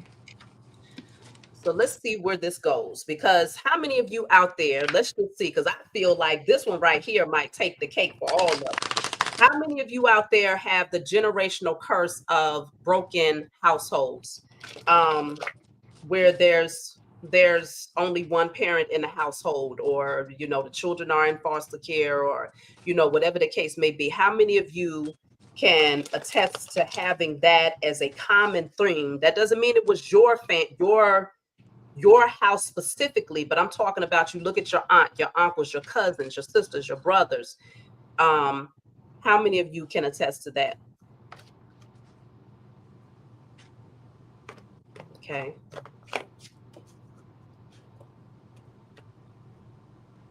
Yeah. I wouldn't be surprised if it was, I mean, we have 400 people in the chat. I would even go as far as saying that, shoot, mm, at least a good, 250, 300? What would you say, Jessica? Yeah, I agree with that number. I agree. Yeah, I feel like it's up there. So Yeah, let me see. it's Let's see, what is most. the root of this?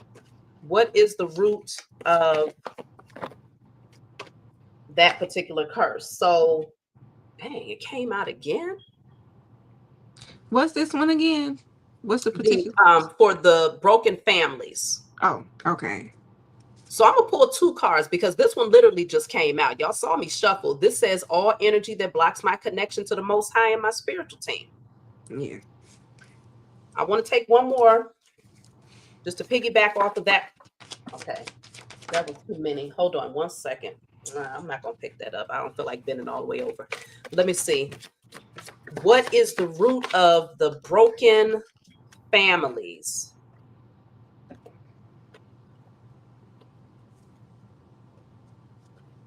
Okay, so I have all people, places, and things that do not serve my highest good is now cleared from my energy and spirit and in flesh. All people, places, and things that does not serve my highest good is now cleared from my energy and spirit and in flesh. People, places, and things that does not serve my highest good.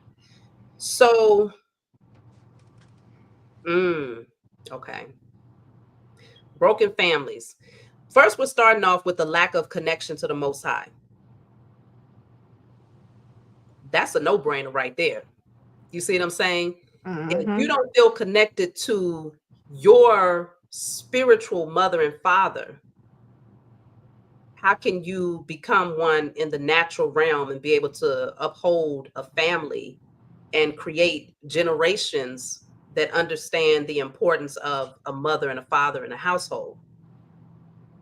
If you don't have no knowledge. And another thing, what I'm really getting from this too on an even deeper level is that religion has taught us to see the Most High as being simply Father, Yeah. right? Mm-hmm. Completely excluding the mother. But because it taught us backwards, then we ended up projecting it back out there backwards too, to where most of the time the household is excluding the father with only the mother. So if you don't have an understanding of the Most High from a balanced standpoint, where you understand that masculine and feminine energy is necessary for creation, even when it Yeah. comes to the thoughts, because some people will say, well, the Most High mother and father, no, I don't see them getting together and having intercourse in order to give birth to this, these beings called humans. No, I'm not looking at it from that sense. But even if we're looking at it from the mindset of we were thought into existence, the Most Mm-hmm. High mother and father thought us into existence, considering you have a left hemisphere and a right hemisphere of your brain. You have a feminine side and a masculine side when it comes to your brain and your thoughts. So both of those merge together in order to create ideas, visions, imagination, all of that which is necessary in order to create anything in the physical realm. It first starts in your internal Yeah. vision. So the Mm-hmm. masculine and feminine energy is vital when it comes to your understanding of the Most High mother and father. And so when that's lacking in the household, you have two people that are only referencing one aspect of the creator of all, then the physical manifestation of that is going to be a one parent household. Y'all see what I'm saying? The physical manifestation of that is going to be a one parent household. So you got to first get into alignment with your connection and understanding that you have a spiritual mother and father. And so Mm-hmm. the balancing of that is going to restore balance within the household. And Yeah. then the other one is talking about all people, places, and things that does not serve my highest good. So this part, this is more of a surface blockage. If you have a husband and a wife that have offspring, but they're surrounded by a bunch of people, a bunch of things, and they're attracted to a bunch of places that does not serve their highest good, then that energy has taken precedence over your responsibilities as a man and a woman, a mother and a father. So those energies that does not serve your highest good cannot be present. You don't want to feel drawn to things that work in opposition to your role as No. a parent. You see Mm-hmm. what I'm saying? It just wouldn't make sense. If you want to be able to maintain a strong foundation that's going to be able to carry generations after you, then you can't be gravitated to uh, let's just say, I don't know what, the bar, and you binge drinking every other day, and every friend that you have, they just binge drink every other day, obviously that's going to create some havoc and friction in the household, right? Mm-hmm. You can't be a mother or a father functioning in that energy. It's going to automatically cause disruption because you're going to attract a lot of people, places, and things that does not serve your highest good. So, with that being said, I feel like the really important one though. So I should have really, I my spiritual team, when they speak very clear. They said, "Look, I told you it was the first one. That's the one that you really need to be focused on. That connection to the Most High Mother and Father, when it is not present and you're only focused on one aspect of the Most High and not giving reverence to the masculine and the feminine, will create a division when it comes to Mm-hmm. knowing the importance of having the masculine and feminine in the household." Mm-hmm. So, what do you think about that, Jessica? Well, that goes back to what I was saying earlier about what God told me, but in 2019, about how it was essential to know how to live and walk this life in duality. And it was, I find it, it was not strange, but you just so happen to mention the left and the right side of the brain. Because where you have the left side, which is Saturn, which is the devil, it rules the left side of the brain. Then you got Uranus, God. It rules, the right side, that's the heavens. So, Mm-hmm. but you need both to be able Mm-hmm. to create, I heard, to find your position, because you have to find your position because God gives us choices and we have to make choices. We're here, you know, to learn. That's why we have those contracts and those birth natal charts so that Mm-hmm. we can work out our karma. When we leave here, making sure that we've dotted our i's and crossed as many t's as we possibly could, breaking karmic cycles, breaking things off our family. But in order to do that, you have to go through that, not just the good but the bad too. So Yes. you need Saturn, you need that discipline, you need the devil, and you need God. But that's that juggling card that what was that, what came out earlier, Two of Um, Pentacles. okay. Okay. Yeah. So it reminds me of Libra energy, being Mm-hmm. able to balance the scales. Yes. All the time your scale's not going to be balanced. Sometimes it may tilt a little over to the left. Sometimes it may tilt a little over to the right. But eventually, over time, it's going to balance itself out. Mm-hmm. But nothing always stays balanced. But you have to know, we're in that age of knowing, know Yes. where you are. Know your planetary placements. That's important. So Mm-hmm. you can know what you're fighting up against, you know? Yes, and With I Pluto. and what you're saying as far as duality is it really makes a lot of sense because when you're talking about the scales of balance, so if it's tilting too far over here, let's just say you having hardship in life, because we're still talking about that connection to the Most High, mother and father. Hmm.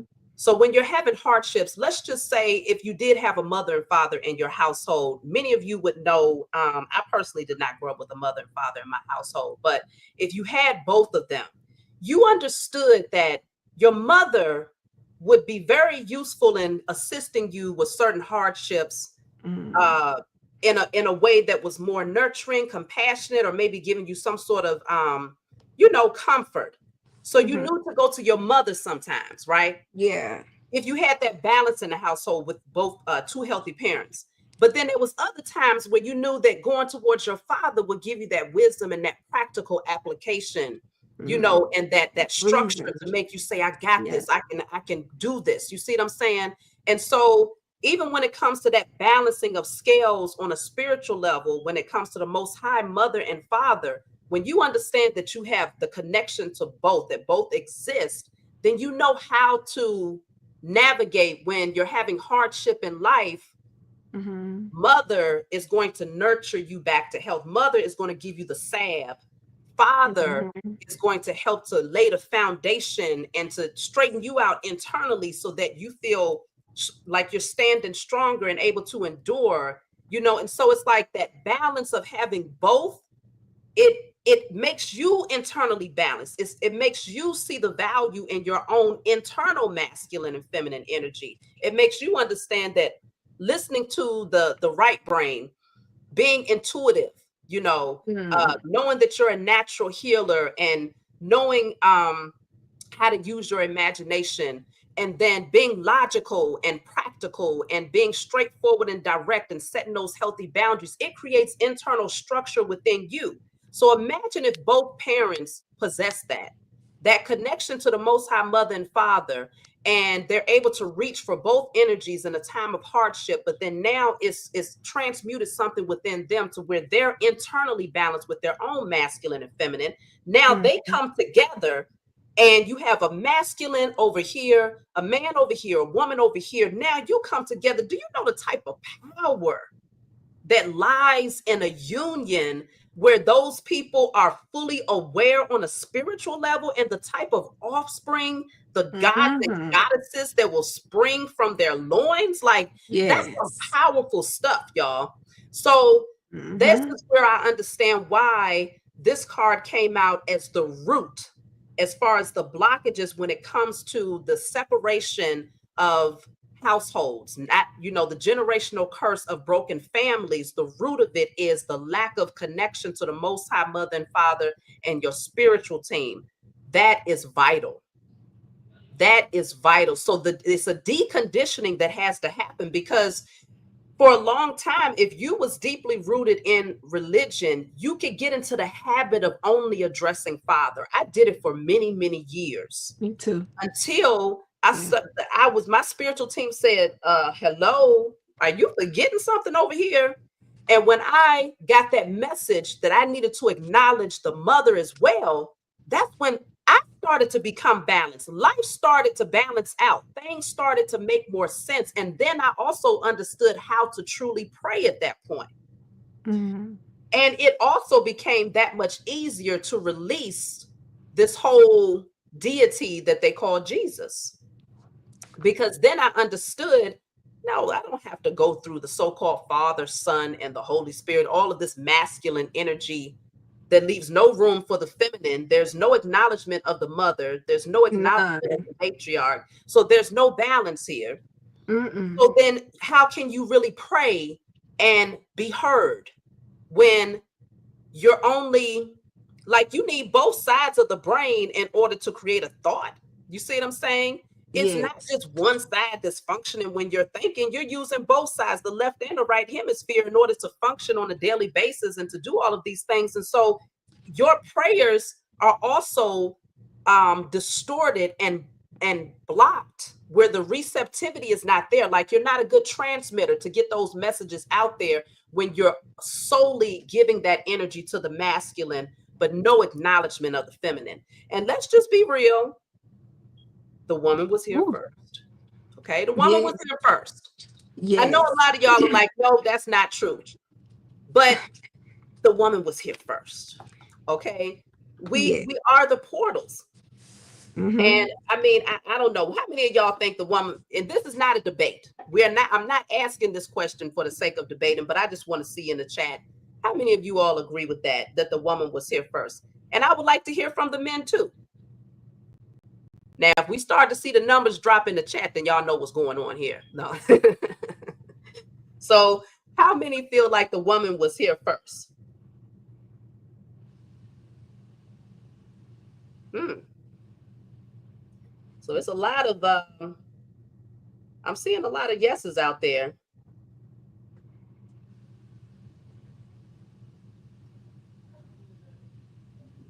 Oh my gosh. Can I say something? Yes, yes. So I grew up in the church, Mm-hmm. and now, mm, compared to the past, now more than ever, you have a lot of female pastors, and some of them, they don't even have a husband, and that's like an imbalance there. But they stand in masculine energy, But the energy of the church, though, every Sunday or Wednesday or whenever the church doors are open, the energy of the people or the congregations would always be so low. And I'm a Pisces moon, so and I feel everything, and nobody got to say nothing. So and my God has always spoken to me, so Mm-hmm. I was always like aware. So I always wondered, like why, why every Sunday, every Sunday, it was just low vibrational energy. The same people, the crowds, it'll be more of the congregation, and you'll get the newcomers coming in, and everybody's just in low energy, but the energy will be so thick.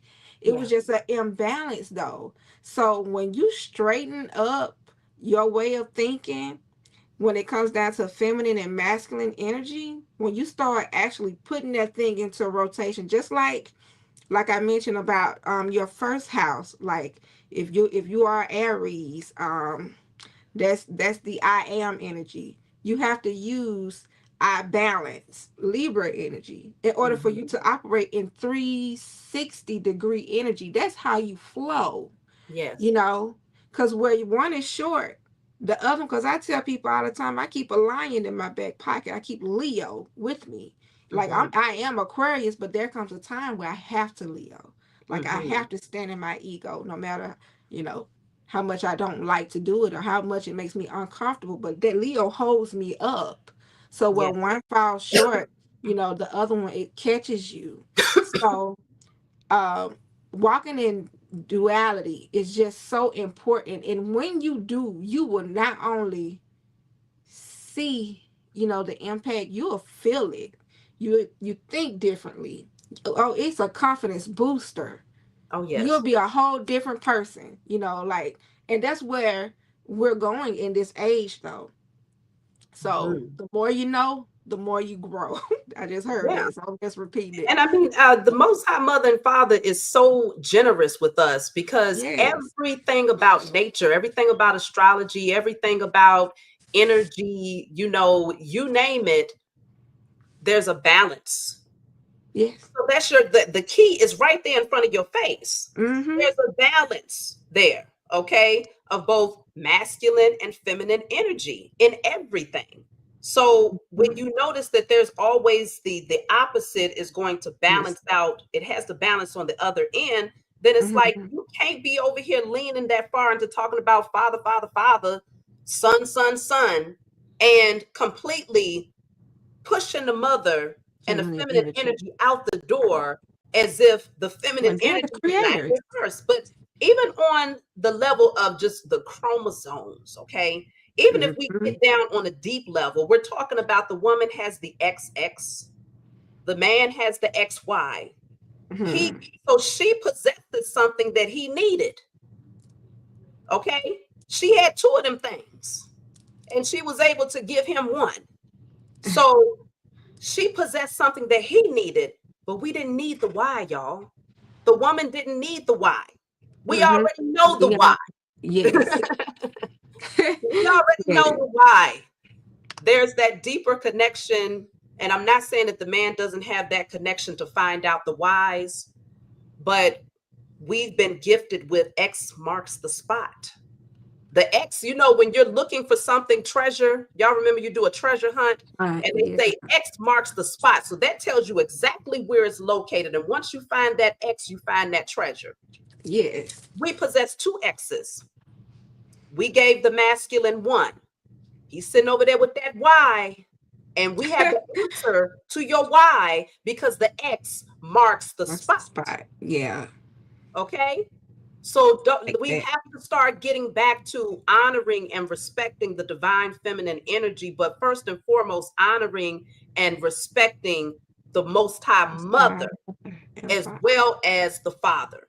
And Yes. then when we do that, we're going to be able to find that the balance of households comes back together. The mother and Mm-hmm. the father will start to see the value in continuing that, that understanding, passing it down, and then we'll be able to get back on track. So that's Hmm. that in part. That's the root of the broken families. Did you have cards that you pulled on that, Jessica? I did. With the roots of the broken family. I got. I'm still using the shadow cards. So the draining shadow, wasteful shadow, and a childish shadow. This draining shadow, it talks about energy vampires and energy that feels taxing, um, unloading. Exhausted by unloading their issues. This is what family members are doing. Mm, And it says you cannot heal in the same environment that made you sick. It's time to protect your energy. So this is a blockage in most um family dynamics, because that codependency, sometimes you stay in a place where you're hurt, and hurt just feels um comfortable. It's like a comfort zone yes. until you realize what you're dealing with, and you Mm, decide, that you want to, to move, you want to vibrate higher. But this draining shadow is what most people accept from family members or just people they love. Like even in marriages, I see it in, you know, men, mostly men, especially where I work at. They deal with it ain't funny, but they got wives that just run straight over them. I had a man. He said he don't know how much his check be, because we got a bonus or something, and they said, oh, the bonus was $7,000. He was like, oh wow, I didn't even know how much the bonus was. hmm. Wow. Like I you ain't He just go you know home. He don't even open up the check. He just hand it over, yeah, and I but this is people deal with this, and this could be something that's hidden. Of course it is, because it's a shadow energy, and Hmm. they're so used to being in like I'm about to say south node, but your south node is something that keeps you comfortable. It's a comfortable place, but you have to like um put in work to get yourself out of, dig yourself out of. In Hmm. order, that's why we had the north node, where we have to learn and materialize that energy. So learning to materialize using the term most high God, mother and father, what I'm Hmm. saying, creating space for you to operate in 360 energy that'll help you balance out the scale to where you won't even have to deal with the draining shadow, because your energy is not codependent. This is, you Yes. stay here because you're in codependency energy. And then Then consider, oh, excuse me, consider that when you're only acknowledging the father, just like the same example I gave earlier mm-hmm, about having a healthy household between mother and father, but you understand father plays his role because he handles things, certain mm-hmm, subjects, a particular way. The weight of only being able to acknowledge father, but not having the nurturing energy of mother, it becomes burdensome, because if you only have father, then he's there to teach you structure. He's there to yes, teach you the practical and the logical way of doing things, but you have no one to cry to, right? Nobody that can really nurture you and show that compassion and that empathy. I'm talking about the when you're talking about the most high, but you're lacking that understanding of the duality of both. So then mm-hmm, you end up suppressing all of these emotions, and now you become hyper masculine. Now you become okay, hyper masculine because yes, you don't have the balance of the mother, most high mother, to help to give you that nurturing and to balance out your feminine energy. But you've only consulted with father, who teaches you structure, to work hard and to focus. mm-hmm, So then what ends up happening is the church specifically is full of mostly women, but it's women that only acknowledge father, so then they lack the feminine energy. feminine, So then you got a whole lot of men running around saying, well, women are too masculine, women are they're not embracing their femininity. But mm-hmm, they was handed a god, and they was told that this god is only masculine energy. So even on a spiritual level, they're being taught that it's all about working hard, playing hard, doing what makes sense, being logical and practical. And so they bring that into the home. Mm-hmm. So then you see Mm. what I'm saying? It's deeply rooted. And so if those same women in the church was armed with the balance of masculine and feminine, then I would say that the matriarchs of the family would pass down that more feminine energy. It's still balanced, but would pass down that feminine energy to where it's not something that we have to reach for. It's not something that we have to say, well, you make me feel comfortable enough to just be feminine. It's something where it's like I am because most high mother and father is. You see what I'm saying? So it's we have to get back into that space of remembering things on that level. So that's what we have Mm-hmm. as far as the breakdown of the Uh, family dynamic is the absence of that connection to the most high mother and father. It has to be restored yeah. in order for the family dynamic to be restored. So now I want to go ahead and welcome on a few people just to talk about the generational curses that you've experienced in your family. So I have, let's see, we're starting off with Malachi. Let's see, Malachi. Malachi, just make sure you have your camera on, and you'd have to unmute yourself over there, Malachi. Are you still there? Yeah, I'm still here. I'm trying to turn the camera on. It's not letting me. 1 second. Okay. Oh. Okay. When I'm gonna go back out and come back in. Okay. Okay. So we'll give him a second.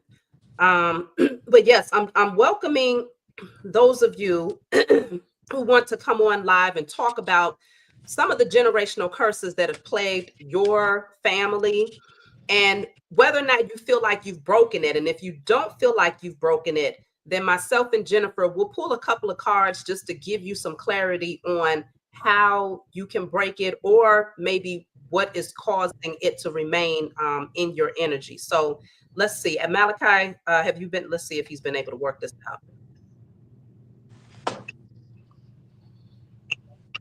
You still haven't gotten your Okay. camera. It's not letting me turn on the camera. Okay. Well, let's Yeah, just it talk. keeps telling Okay. me it won't let me turn it on. All right, that's Okay. fine. Let's talk about it. So, what generational curses do you feel have continued to plague your lineage, and have you been able to break them? And just try Uh to keep it limited to maybe two. okay, I would just go with the main one that I've experienced, which is sexual assault and molestation. Mm, My grandmother was raped by her second husband, and my mother was raped by him as well. My sister was assaulted, and then I was assaulted. Mm. And I feel like it's going. Well, I already said it was going to end with me when I was younger because I stopped my younger brother from being assaulted, and I'm the number seven of eight child. And I didn't know at the time, but my Mhm. life path was seven. So it's kind of started like different synchronicity started like adding up, and I got to know who I am and what I'm supposed to be doing. And I've always asked like why I went through something like that, but I realized that I need to be able to, if I'm gonna pull someone else out, I need to be able to understand it as well. okay. And if you don't mind just speaking up a little bit, some people are saying they can't hear you, but I can hear you fine. Okay. So you noticed a pattern of sexual traumas in your bloodline, and so would you say that you have been able to break that cycle? I believe so. I think well, starting with me because I stopped my younger brother from being assaulted, and even then within myself, I started to ask the questions of why would something like this happen, and one of the things is not taking responsibility. And it's funny because you guys just had the conversation of willpower. I mean, masculine and feminine, and I think it's about the willpower in my family not being able to speak up because my grandmother still hasn't really taken accountability for the effects of her trauma onto my mother, and my mother hasn't taken responsibility onto the effects of my sister. But then when I spoke up, that was the only time we ever had a conversation about it. When I came to and told everyone what happened with me, and then it became a conversation of this actually happened in the family. Mhm. Yes. So it's I'm glad that you brought that up, because actually that's the one thing that we missed, Jennifer, which is, Yeah. I mean, that is such a big deal. That, How many yeah. people here? I do want to see that. I want to put a poll out there, because I feel like I thought that the broken homes might trump, but this one might trump That broken was homes, that's if not be right in oh yeah. alignment with that. So how many Hmm. people here have a generational cycle of molestation and sexual trauma in your bloodline? Not saying that it necessarily happened to you, but you just know of it as being an issue for your grandmother or your grandfather, your aunt, your uncle, your cousins. Now, Malachi, I do want to ask you, um, you said that you feel like you have broken that. So what, I know you said you was able to stop it from happening to your brother. What have you done on a spiritual level? Have you done anything on a spiritual level to alchemize the energy on behalf of your whole lineage? Okay. Uh, yes, I have. Well, when I was younger, I've always thought to have a mother, father, God. I was raised in a church, but I have an analytical mind, so I've always questioned everything. And so for me, when I was about 11 or 12, I was like, okay, so what is it, this? I came into this family. I started to see that my family wasn't something that I just randomly appeared in. It has something to do with my purpose. And Hmm. because I was something about my family is I'm the darkest one. Everybody else is like light skin, like Terrence Hmm. Howard light skin. And so Okay. I Mhm. stand out very much, like a sore thumb and everything. Yes. So Mm. then I do want to pull some cards for that subject, because I'm glad you Asking the brought that questions Yeah. up of first. how So, did this happen? huh? Oh, so when I was asking the questions of how this happened, I started to realize because we weren't taking responsibility for ourselves. And so one of the things that I started working with myself is my father actually was never in my life. He Mm. like he died in 2017 on his deathbed. I came to him the first time I ever met him, and I took his hand on his deathbed and told him, if there's anything that is holding you here between you and I have already forgiven you at 15. And the next day he passed away. So I Wow. realized it Mm. is stepping into our decision making power and realizing that we get to make a choice. And so I feel like I've made the choice because I could have never spoken up one and just kept quiet, but I didn't. I spoke up, and then I even um, practiced forgiveness for the individual because they're in my family. They're very situated within my family. So Wow. I have to see them all the time. And Mm. so I realized that I would never want to perpetuate this type of energy. So I would have to forgive it because if I keep going around, every time I'm in that frequency or that state of being, I'm going to keep magnetizing that feeling nature, right? And then so I'm going to repeat that. And I don't want to repeat that in my vibration, not Yeah. in my mind or in my feelings. And so Hmm. I feel that is one of the ways that I broke it because I was able to take a moment and actually forgive and then realize, okay, what lessons can I take from this and to help other people? Well, that's very powerful, especially when you Yeah. said accountability, to be able to openly speak about it. I've spoken about this Mm. in the past, where it's like that silence. It not only do you have the trauma of what you experienced personally, but now you piled on shame, guilt, suppressed emotions, bitterness, unforgiveness, and then passing down, what do you call it? Like pointing fingers, like Hmm. passing down blame. So you have all Yeah. of these different emotions that gets wrapped up in that one isolated, that was very, very traumatic. Okay. It was nothing small about it, but you have a whole lot of other things that comes with that spirit, because it is the Jezebel spirit. So that I have a declaration. I'm just going to say it outright. I really don't have to pull the cards for this one specifically, but I'll definitely take your what you get out over there on your end too, Jessica. But the Mhm. declaration is I destroy and release. Hold on. I declare and decree all sexual, physical, emotional, and spiritual cord attachments to all past sexual partners, both consensual and non consensual. It's a lot, y'all.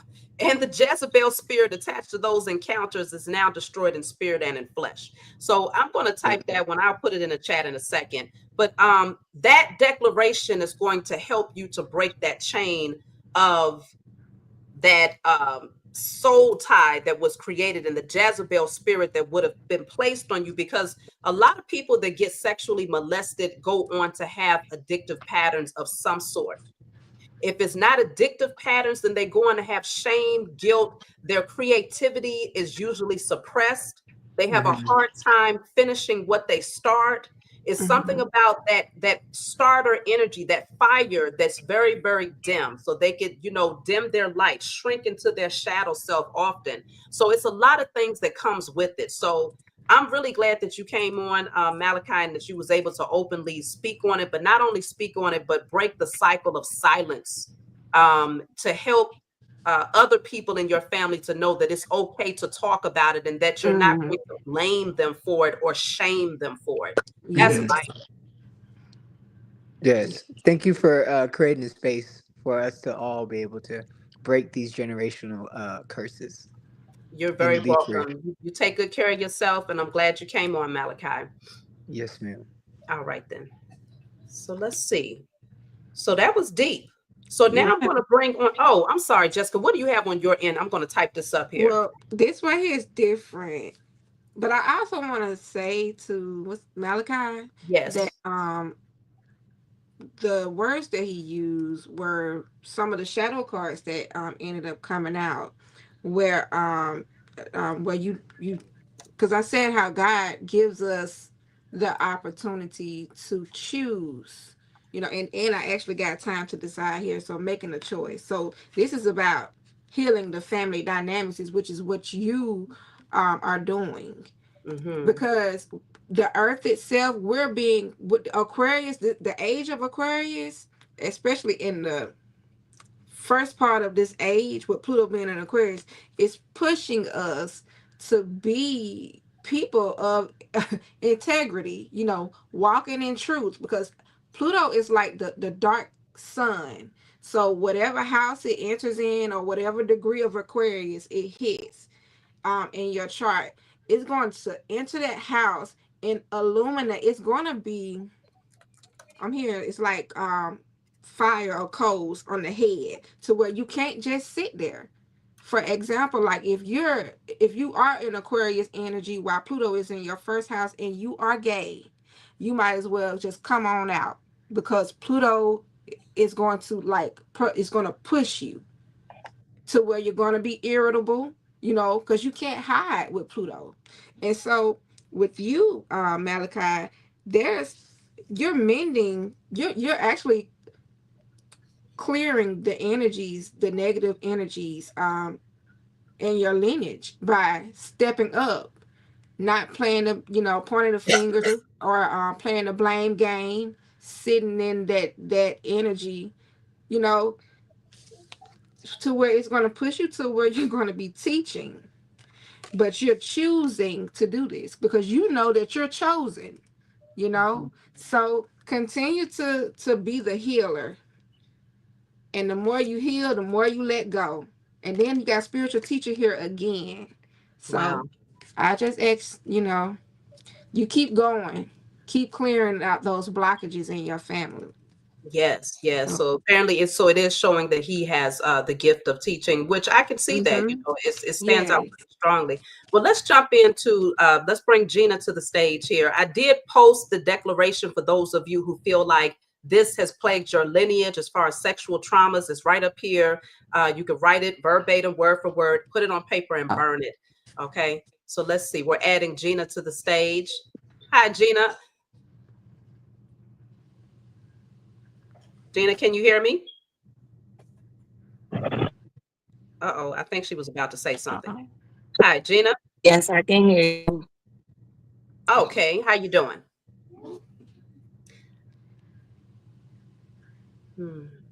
I think we have a bad signal. Yeah. Yeah, you're frozen over there, I Gina. could. You said to keep it to 2. Oh,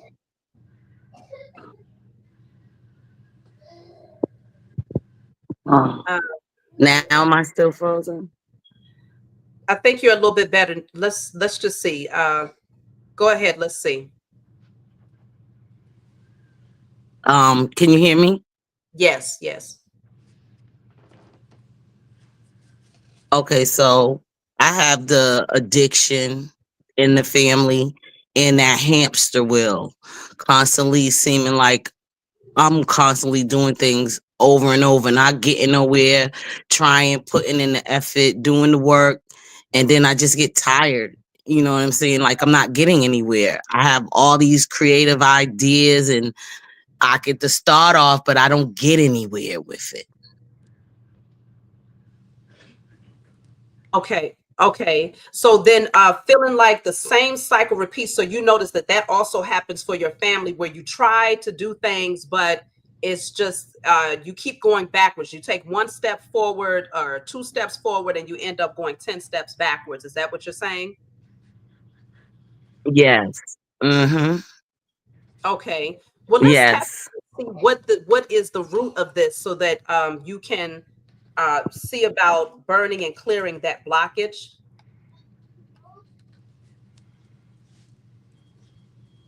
Now, the one thing about me is though, a lot of this stuff is like foreign because I saw something with you in an interview with a lady and how you was in the church and you went to Hebrew Israelites and that's like my same journey. In the Hebrew, I follow a Hebrew Israelite congregation online. So I had did the camps, but I feel like, yeah, I know the Bible. I read the Bible. I used to study and enjoyed reading the Bible, but then I just started feeling like this Bible is not getting me anywhere. But then what you said about not acknowledging the feminine and only acknowledging all this masculine, father, son, and all of that, and to me that kind of makes sense when I heard you say it because I'm like it just don't seem like it's getting me anywhere to the point where now I wanted to get back into this breaking the generational curses and I just feel like I don't know where to start. I don't know if I just work on me and just say forget the generational curses and just keep trying to work on me, but I feel like I'm just not getting anywhere. I don't know what you said, your spiritual team or something like that. I don't have a spiritual team. It's just me. So you may not feel like you do because sometimes, a lot of times, when you have a lot of traumas and a lot of pain and a lot of fear and scarcity and all of these things, overthinking, the receptivity is bare minimum. So you're not able to hear, you're not able to notice the subtle messages that they're putting right there in your face because you're focused on paying the bills. You're focused on your next meal. You know, survival mode will make you stay very much so submerged in the 3D reality. So when you're in survival mode, it's hard to tap into things that's outside of the 3D because the only thing you're thinking about at this point is how you're going to survive. So you have a spiritual team. It's just your receptivity is blocked because of a lot of the things that's going on internally. So I would say for you, you don't want to negate the generational curse breaking. I feel like the fact that you feel called to do it lets you know that you have That been you. called to do it. Mhm. But you may just need to focus on strengthening yourself internally first, getting rid of all of those internal blockages. That way, when it's time for you to really take on that assignment, you feel empowered to do it, knowing that you're backed by the Most High Mother and Father and your spiritual team. So I'm going to pull a card first just to see as far as the hamster wheel, what do we get? So this says, all fear of letting go of the past to pursue my destiny is now cleared from my energy in spirit and in flesh. All fear of letting go of the past to pursue my destiny is now cleared from my energy in spirit and in flesh. You're holding on to something.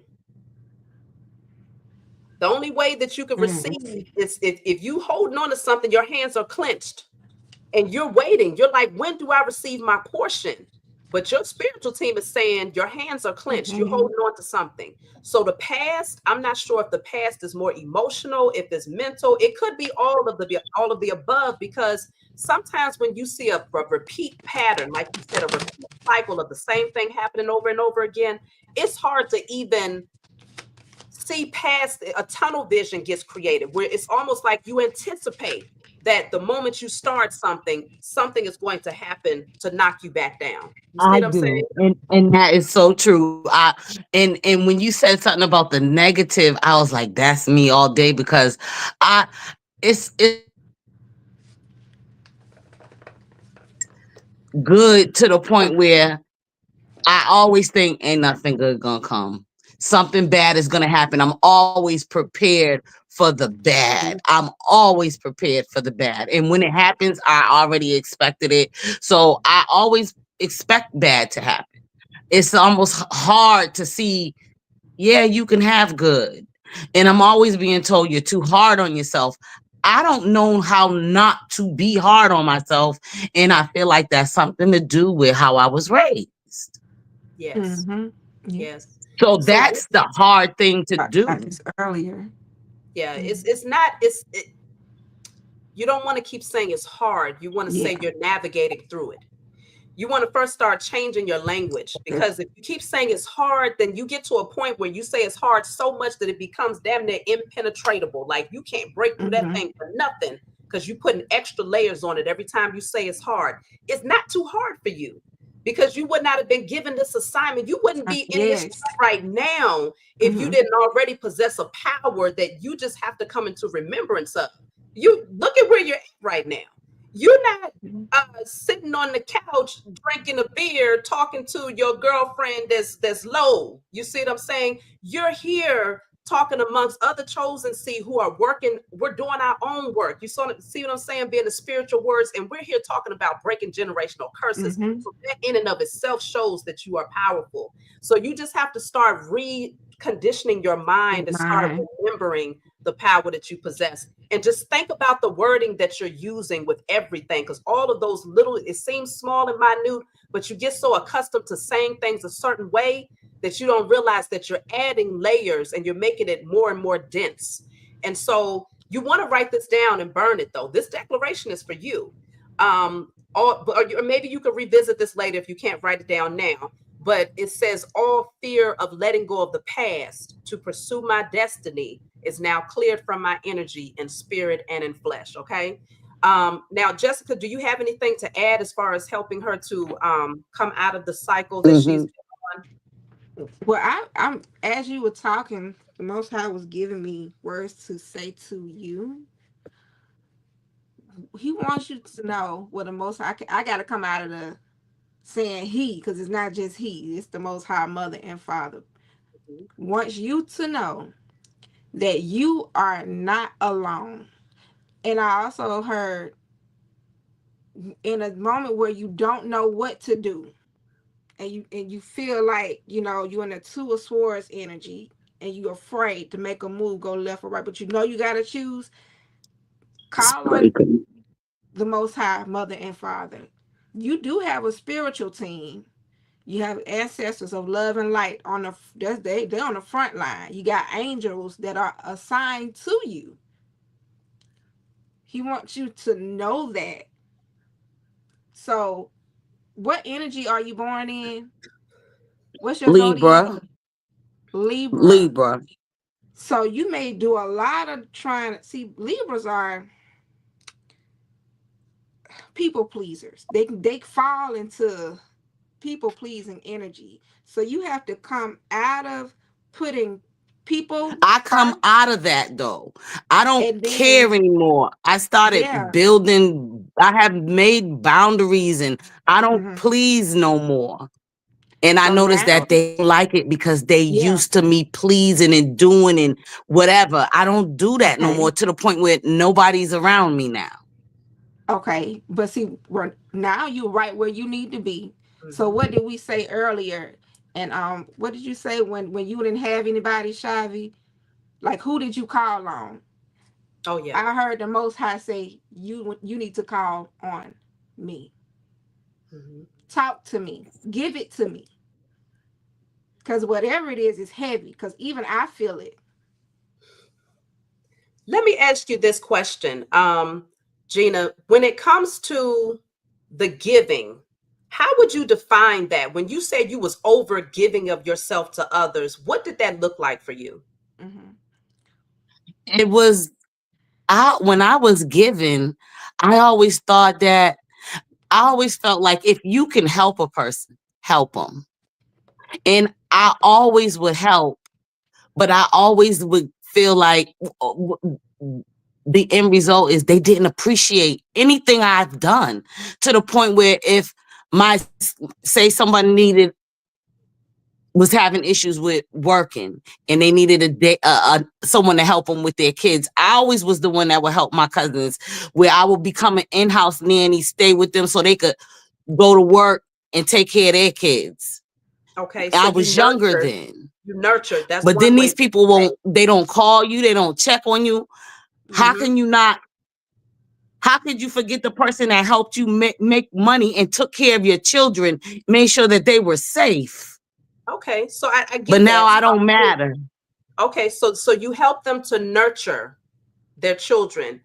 Did you also, so you also gave of your time. So you gave time, you gave compassion and nurturing. Um, did you also give financially? No, I didn't have to. Well, yeah, I contribute financially, like food. If I was Okay. staying in their house, yeah, I would give financially. Did you I give? always contribute. My mother taught us to contribute. You don't stay at Okay. people's house not contributing, even when I was the nanny. Okay. Did you also did you also give words of encouragement?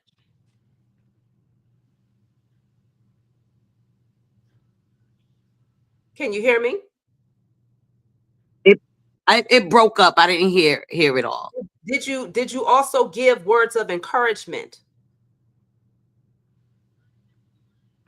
Of course, I'm always encouraging them and supporting them. That's all I ever do with most people. I'm always Okay. the cheerleader, but I Okay. never have a cheerleader. So this is I'm Yeah. trying to get to a point.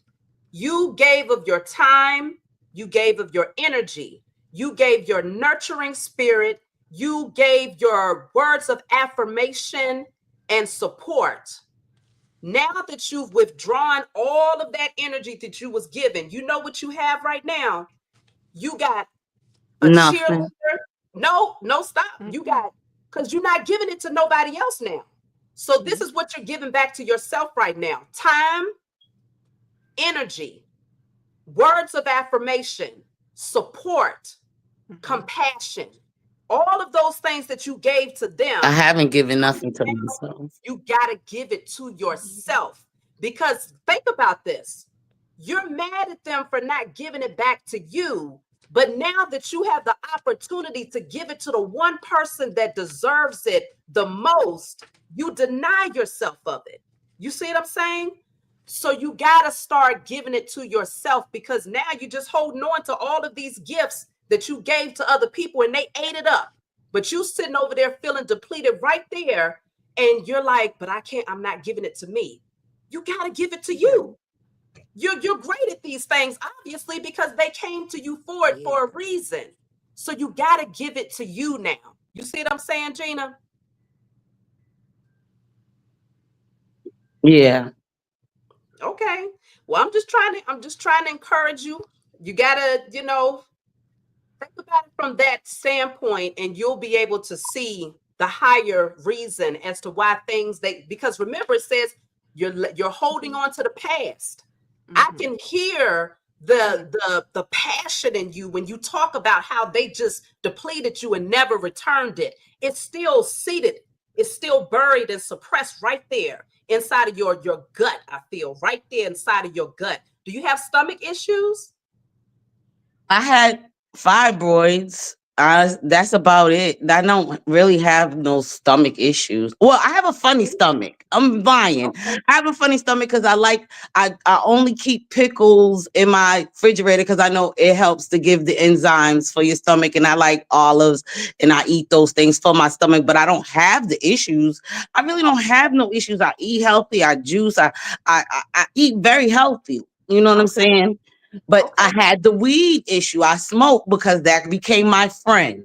I smoke. I don't hang with nobody because everybody always want to take, always need. But no one's ever there if I need, to the point where I know not even to ask or call because Mhm. I know it's going to be a no. It is always a no.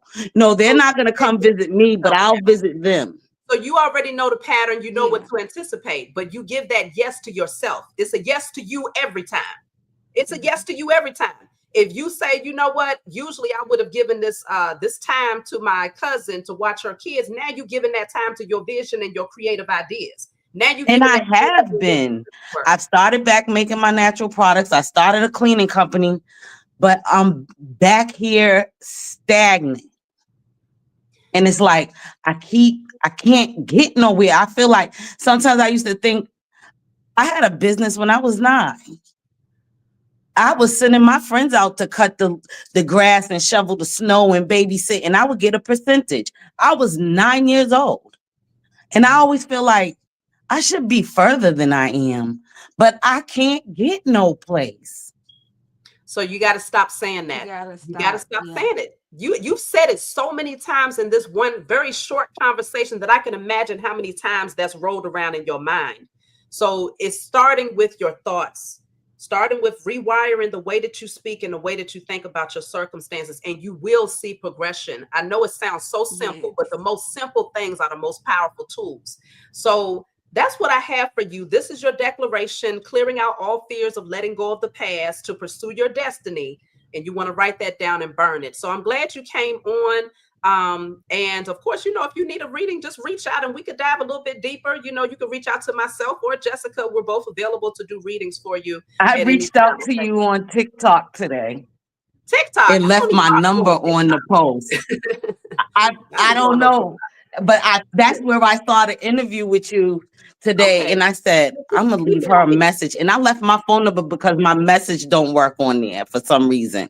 So Okay. I just want to do this so bad, but I just feel like I don't know what to do. And then I grew up in not even in the church, but knowing Jesus, and you ain't, certain things we ain't supposed to dibble and dabble in. So then it's like my interest has been everything that I've been told we're not supposed to do. I've been learning and watching certain videos, you know what I'm saying? And a lot of it makes sense. So just You know keep what I'm going. saying? But I Going. guess the More than fear yes. of I, thinking that I'm gonna do something that God don't want me doing, and so I'm then gonna go to hell. That's my you got fear.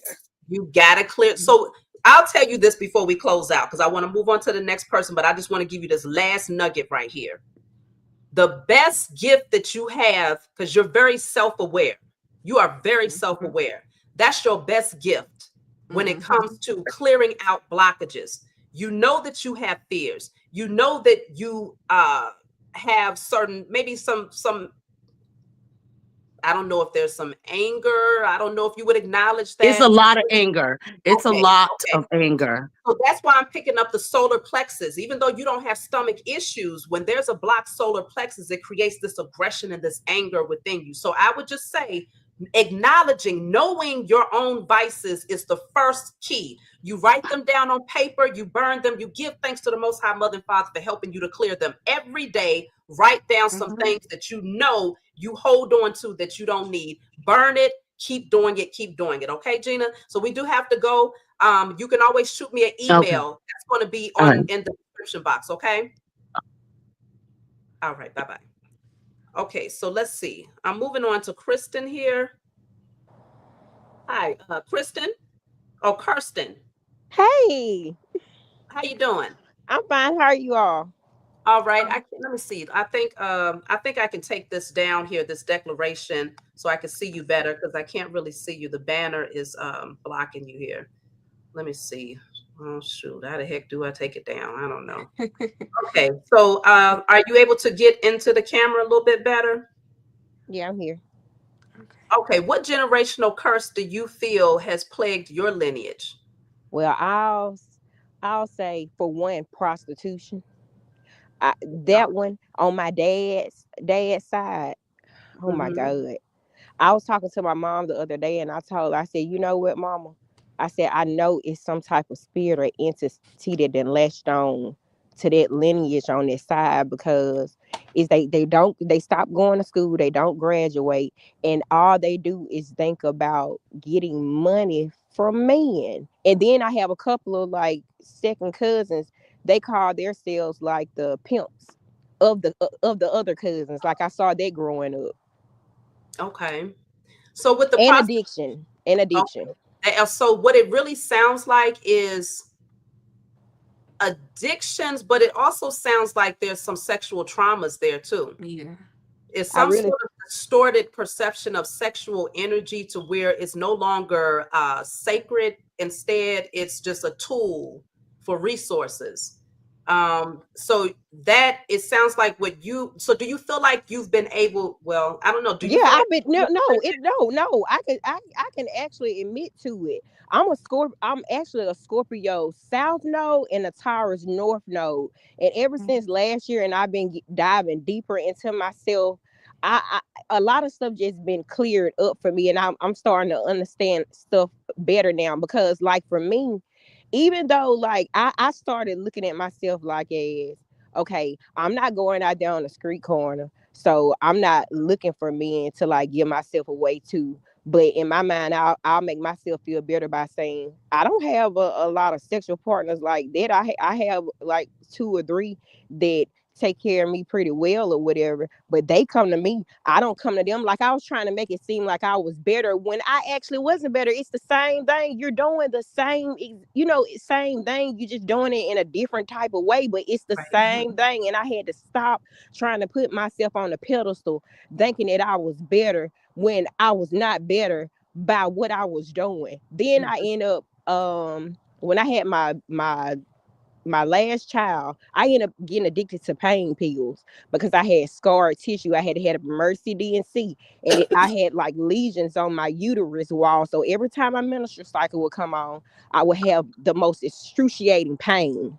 And then I started noticing that the doctor that I was going to, I was mad at him about it, but because I didn't want to have a what do you call it, a hysterectomy from it because another doctor was saying we're just gonna have to give you a hysterectomy. I didn't want to have a hysterectomy. I started by going back to the doctor that did the Mercy DNC to me, and then he started feeding me pain pills every single month. I became a zombie. Do you hear me? It's like I was just like a walking shell. Like I didn't even realize that I was escaping from a lot of stuff. I had a child to pass, my oldest child. I was in an accident with her when she was 2 years old. So I blame myself a lot for that. And then I started realizing that I was actually trying to mask that hurt and that guilt from that by doing that. Like, and I see even in my family, like it's addiction. Even if it's not with a pain pill, it's with either cocaine. I have alcoholics, ones that have gambling addictions, and even ones that really just have like tangible, like as far as competing with each other, where they have to have the nicest this and that, and the Yeah. jealousy and not want to see the other person up. Like you're more closer to people that aren't in your family than you are to your family because you don't want them to get ahead, of you. Everything was different before my grandma started walking, but after she started walking, it's like the family just dismantled from each other and just started going their separate ways. Like it was a lot. Yeah. Well, I would definitely say, based on what you've given, using sexual energy to survive, because I can't really imagine that they're thriving from that. So using sexual energy. So first they're in survival mode. but then they're using their sexual energy in order to provide, which lets you know that they have a lack of understanding or respect for the act itself, which also shows that there could have been some sexual traumas. But then on top of that, the jealousy and the insecurities is also connected to the sacral. And the addictions that you mentioned is also connected to the sacral. The one that's connected to the root is the scarcity, the lack mentality. So we're looking at blockages of the root and the sacral chakra when it comes to your bloodline. So that's where clearing out all lack mentality and scarcity mindset. And again, that declaration that I put up for sexual traumas, that's going to be the two declarations that you want to put strong emphasis on when it comes to breaking the cycle here. But as far as Jessica, what do you have on your end? Let me see. I'm gonna do a score. I'm gonna do one from each deck.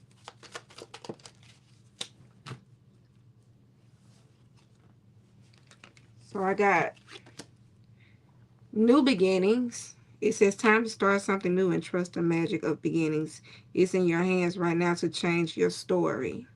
So you being in a place of transparency, um, is pushing you to, out of that space you were in, like we was talking about earlier.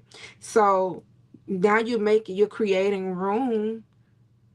Once you do the work, once you do the healing work, you begin to create the room for new beginnings. But you have to deal with this. It's a wasteful shadow here. It says uses and disposes of things carelessly, ungrateful, take for granted, and waste resources. Underneath your routine life is a hidden treasure trove of countless blessings yet to be realized. So, being in that energy of the Jezebel spirit,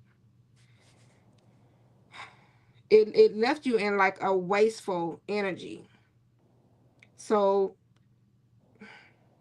what I just heard was you disposed yourself.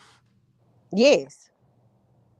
So let me see what this purpose And card then I is. would also, if I could add to that, as far as like the wasteful energy, I'm getting that it could be saying that you wasting your sexual energy or even the time that it took to like Mm-hmm.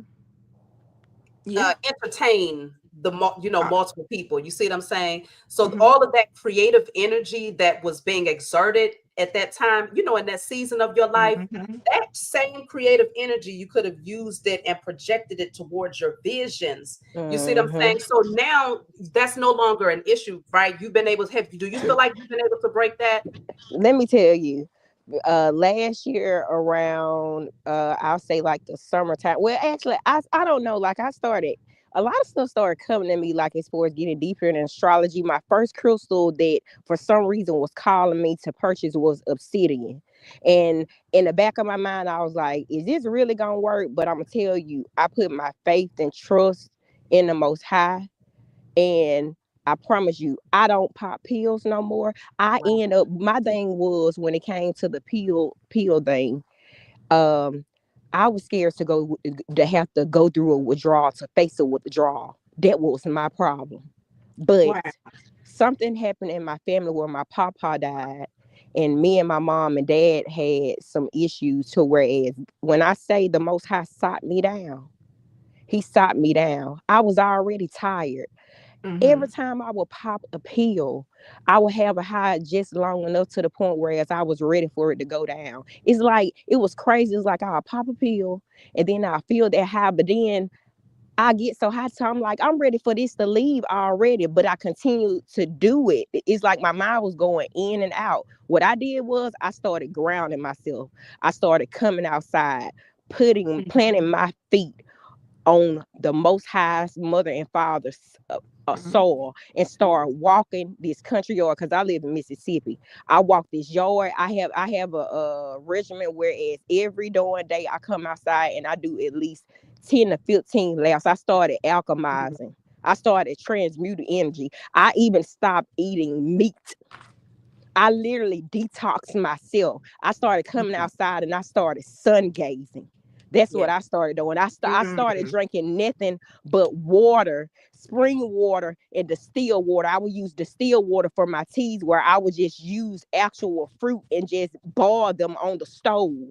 I stopped watching a whole bunch of nonsense. I left people alone that didn't mean me any good.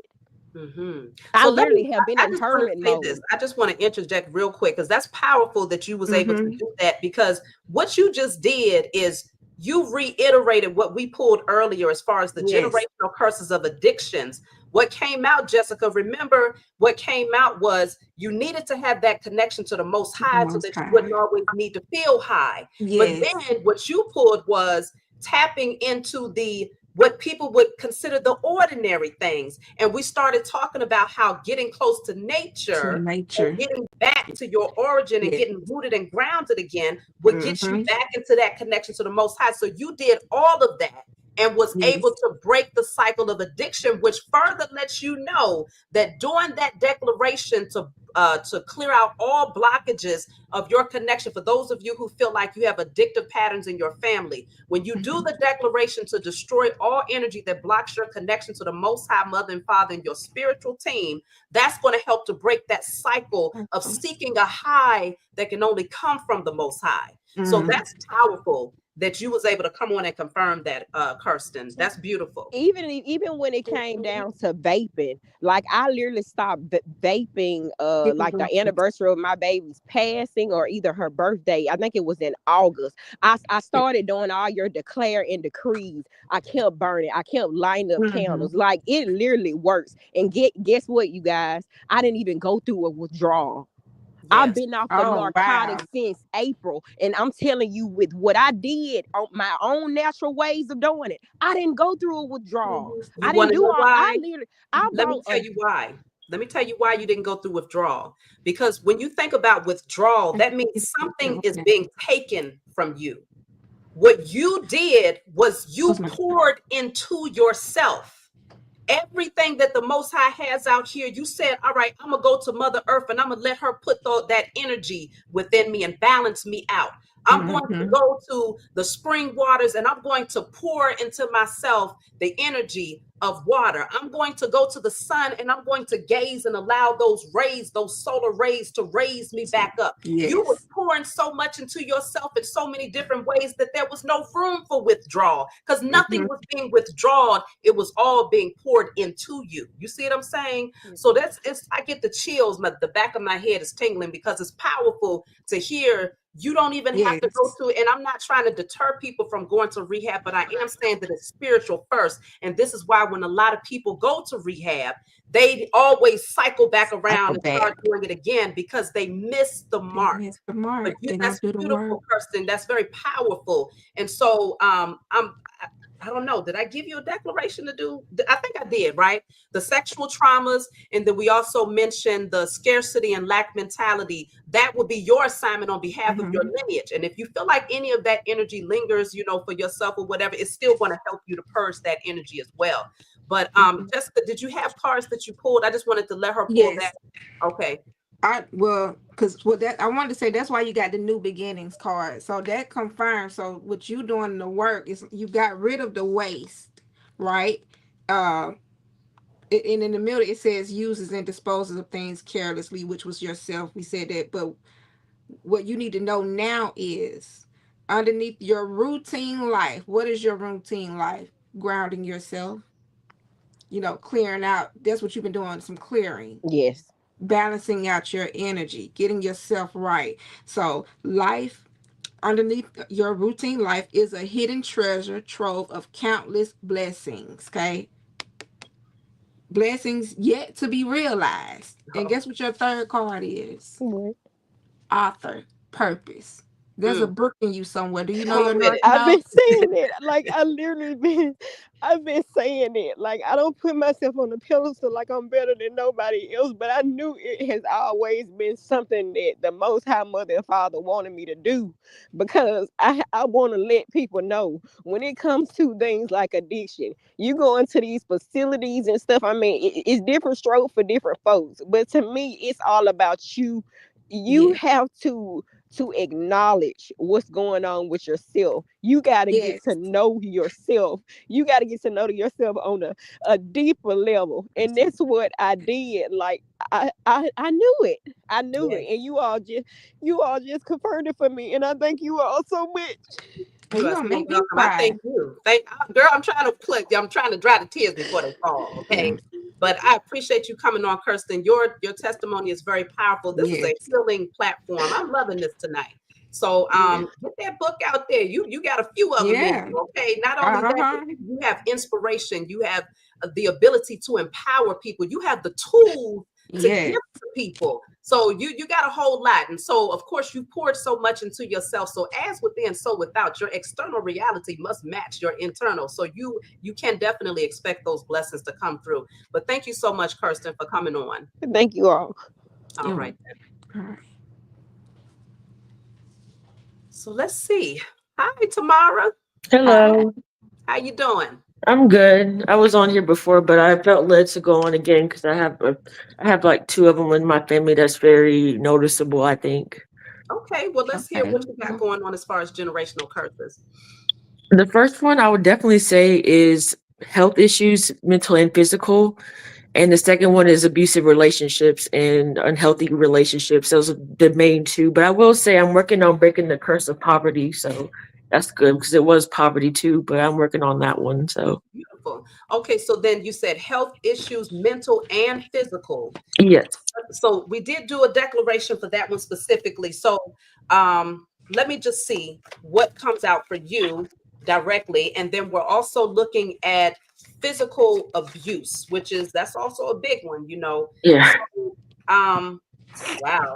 So I have here all unhealthy relationships, friendships, and associations. I think this one came out, it did come out earlier.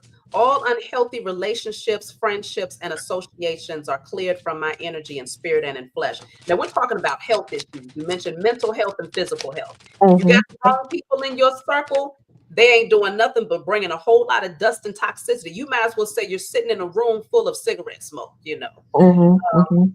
when you have toxic energies around you. So it feels like that book, of course, that's going to cause the cloudiness in the mind and the overthinking. And, you know, that's going to bleed into the physical health. So this is the declaration where you want to start clearing out all unhealthy relationships, friendships, and associations within my lineage in spirit and in flesh. Um, Gotcha.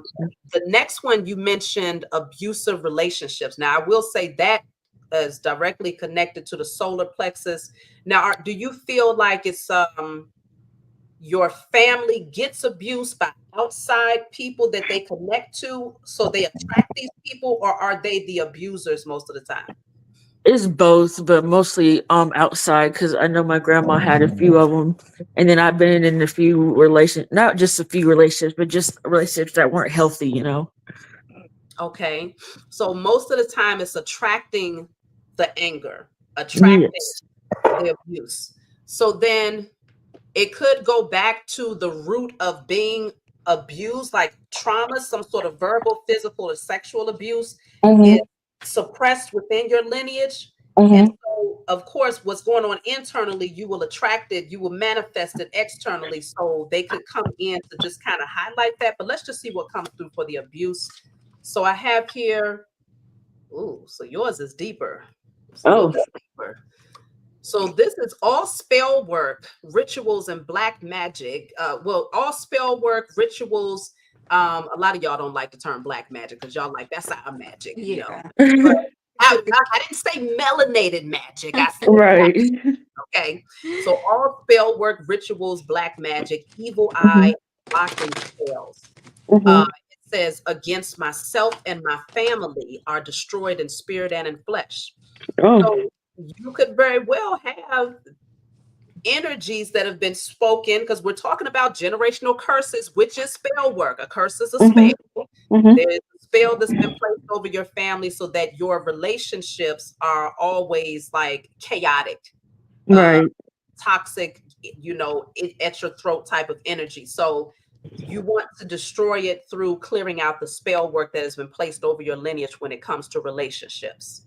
Oh, okay, that makes sense. Because I did have some people say I was cursed in the area, but it's like I don't know how to even start to break that kind of stuff. Well, I just armed you with some tools just now.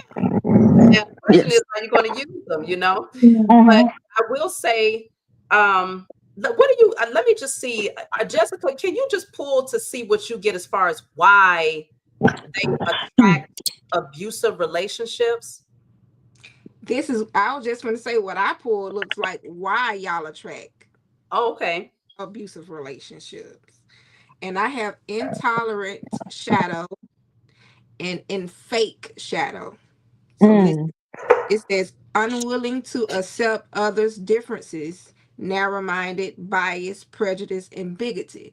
So Mm. it could be somewhere along your lineage where somebody this looks like some really selfish energy. And with Oh. the fake energy, it says false appearance, actions to please others, superficial copy, and just not genuine. So Mm. that's still suppressing, you know. So Mhm. that's what we was talking about earlier. Mhm. So what you need to realize is that strength lies in differences. Okay, Ah. not similarities. Be accepting of others' differences, Mhm. choices in their personalities. So like Mm. being more accepting of others without the biggity energy. And the other card says you will be rewarded when you choose to live a life that reflects the truth instead of living a life created to please others. Mm. You're right. But Okay. I Do also want to say that I don't know why this school card came out. The answers that oh, so you about to go on a journey. Mm. You about to go on a journey. I don't know if you feel it already. I don't know. What energy are you? What's your zodiac? I'm a Scorpio.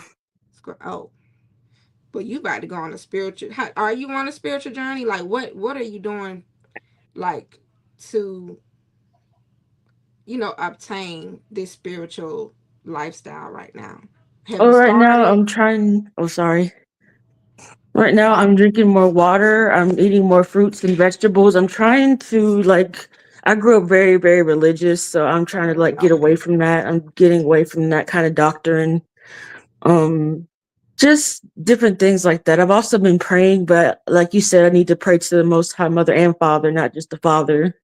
Hmm. So that's what I've been doing as far as just trying to get on the right path spiritually. But push a little further because you're about to go to school, spiritual Mhm. school.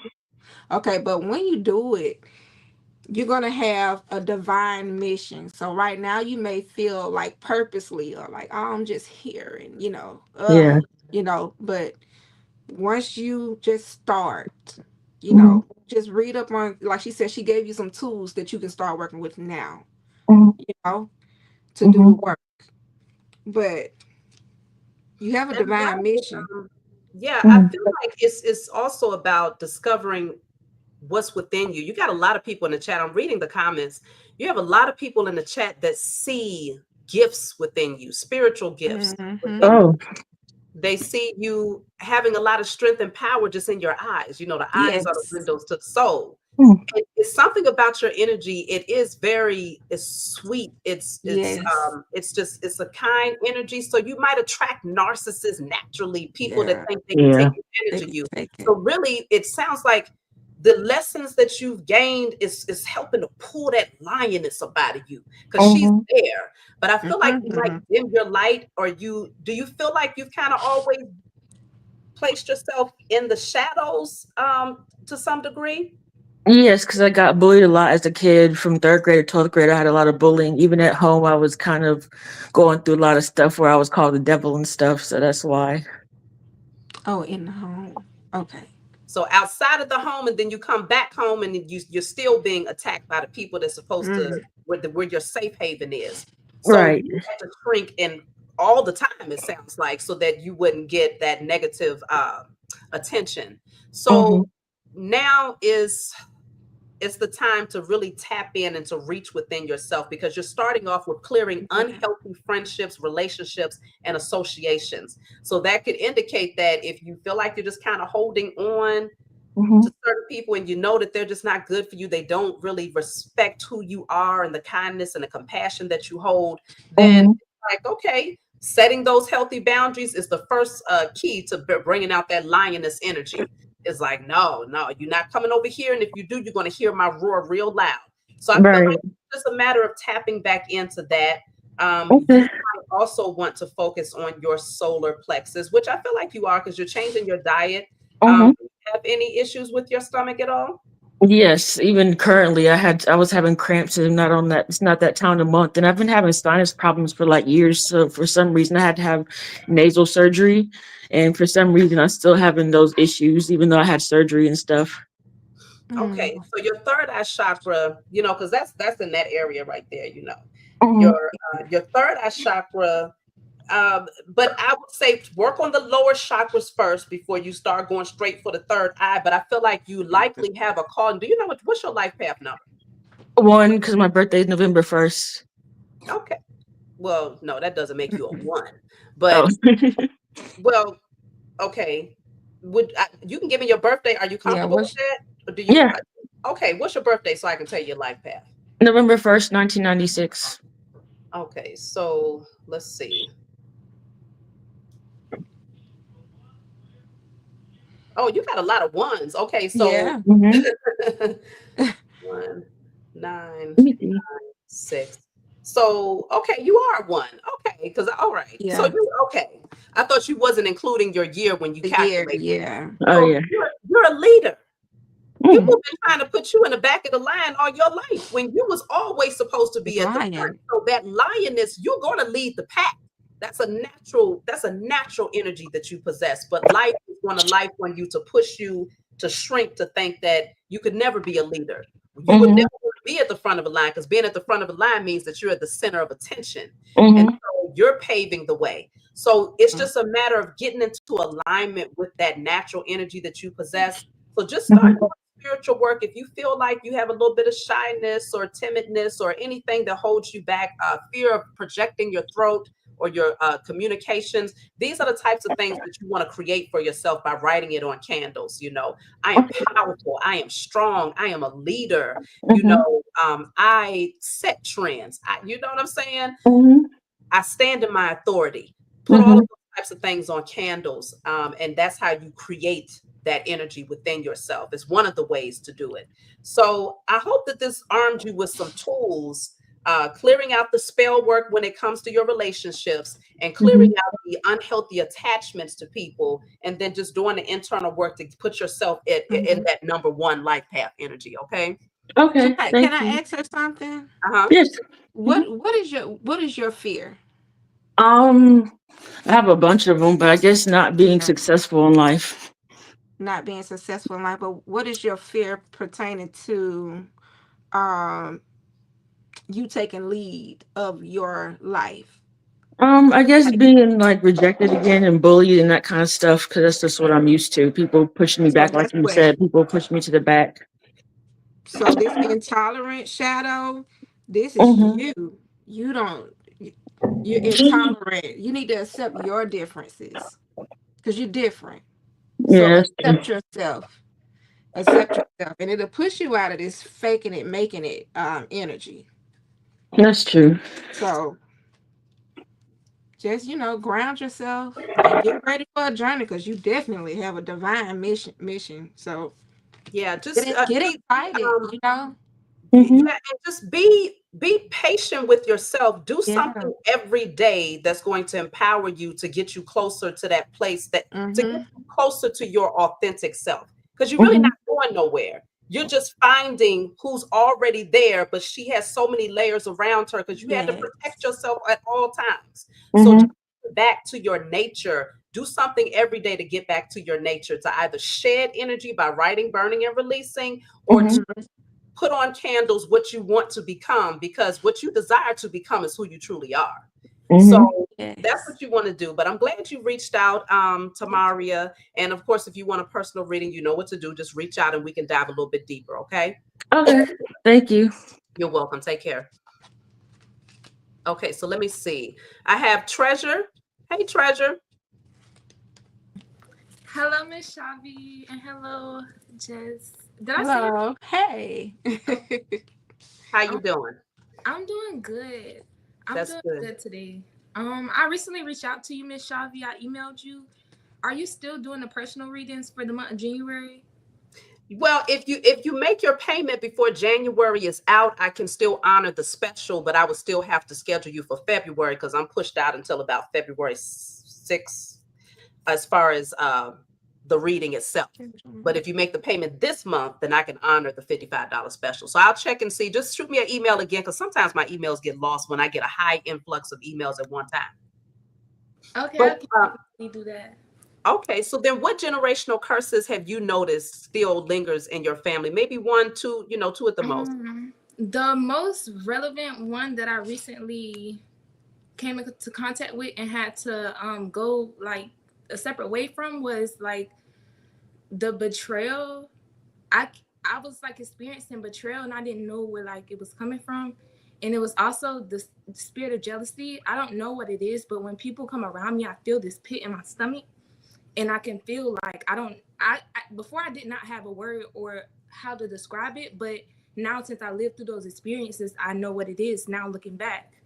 But it's basically like I feel like I've been writing in my journal lately. I recently got a journal because I get so many downloads, and I used to write it in my notes, but I feel like what if my notes disappear? I won't have a way to keep up with my knowledge that I was getting. And then sometimes I'll just feel so called out that I just have to break out and sing it, and I'll like record it. But sometimes I don't, it's a lot. It's a lot. But I've been on my spiritual journey since I want to say 2020. And right now, what I've been noticing, I wrote it down, but I've been doing a lot of shadow work, and some of the wounds that I noticed, it was that people never believed I was telling the truth. They always felt like I had a reason to lie and carry on, and I was always being put on the back burner. And my feelings and my preference was like not validated or heard of growing up. So the person people imagined me to be was always a projection of their personal fears. And right now, I'm learning to trust myself again, because I feel like when you taught to not trust yourself and not believe in your intuition and just like to be like away from your what you really want and who you are, then you start kind of not believing it, but kind of just chilling on yourself, like not going so hard for what you initially started. Um, Yes. and I know personally, me, I'm a very bright person. I have so much faith in the Most High God. I have so much faith. And I feel like sometimes the people, my friends and the groups that I attract for some reason, they are not equally yoked to me. And it's like I always end up giving more than what I am receiving from that. But it's also, I'm a life path number 8, so I understand like that's like a reoccurring theme with that life path. Mm. But I know that I'm a conqueror, and I know that I have overcame so many different things, and so many people have spoke out against me, and I'm not in the situations that they tried to plant me in. Like I'm always overcoming. I'm the oldest daughter. I'm the third child. Um, I'm always overcoming, and I feel like my mom and my dad are Aquarians. I've been trying to like figure out like what it really is. My mom and my dad are Aquarians, and I feel like they can't give what they can't have. So I feel like what they pushed out to me was a learned behavior of what they experienced themselves. So I can't even blame them. So now it's about healing myself. And then when I heal myself, it'll be so much clearer to them that they can do the same. Mhm. You seem But like a very old soul. I am. I get that a lot. Yeah, so an old soul, but a very young person at the same time, right? So it's like it's kind of hard to navigate when you have so much wisdom and you're able to observe situations in such a like like detailed manner where people that are way older than you would think that they could kind of swindle you a little bit, you know, finesse you a little bit and make you think, well, you don't know what you're talking about. When not only do you know what you're talking about, but you even know why they are trying to tell you one thing when it's something else. You see behind the veil. So that would cause a lot of people to pause in your presence because it's not what they would expect from you, being that you're so young. You're only what, about 21, 20, what? 21. I'll be Okay. 22 this year. So that's what I'm saying. So you're 21 years old and you have this ability to zone in, not just with other people, but your own evaluation of self. I was listening to the notes that you was reading about, you know, to yourself, about yourself, and you're evaluating what hurt you, but also evaluating how you can transmute it and look at it from a different angle, but then also seeing why this energy was projected towards you. So you have very keen sight, like your gifts. Just keep going. That's all I'm gonna say. Keep going, because this is going to benefit you greatly, but you will find that a part of your journey, a large part of your journey, is going to seem lonely. It doesn't have to be, though. But just know that 21-year-olds, where you going to find another 21-year-old that really thinks like you? What happened? Where did she go? Oh. Okay, let me see if she tries to come back in. There she is. Okay. All right. Can you hear me?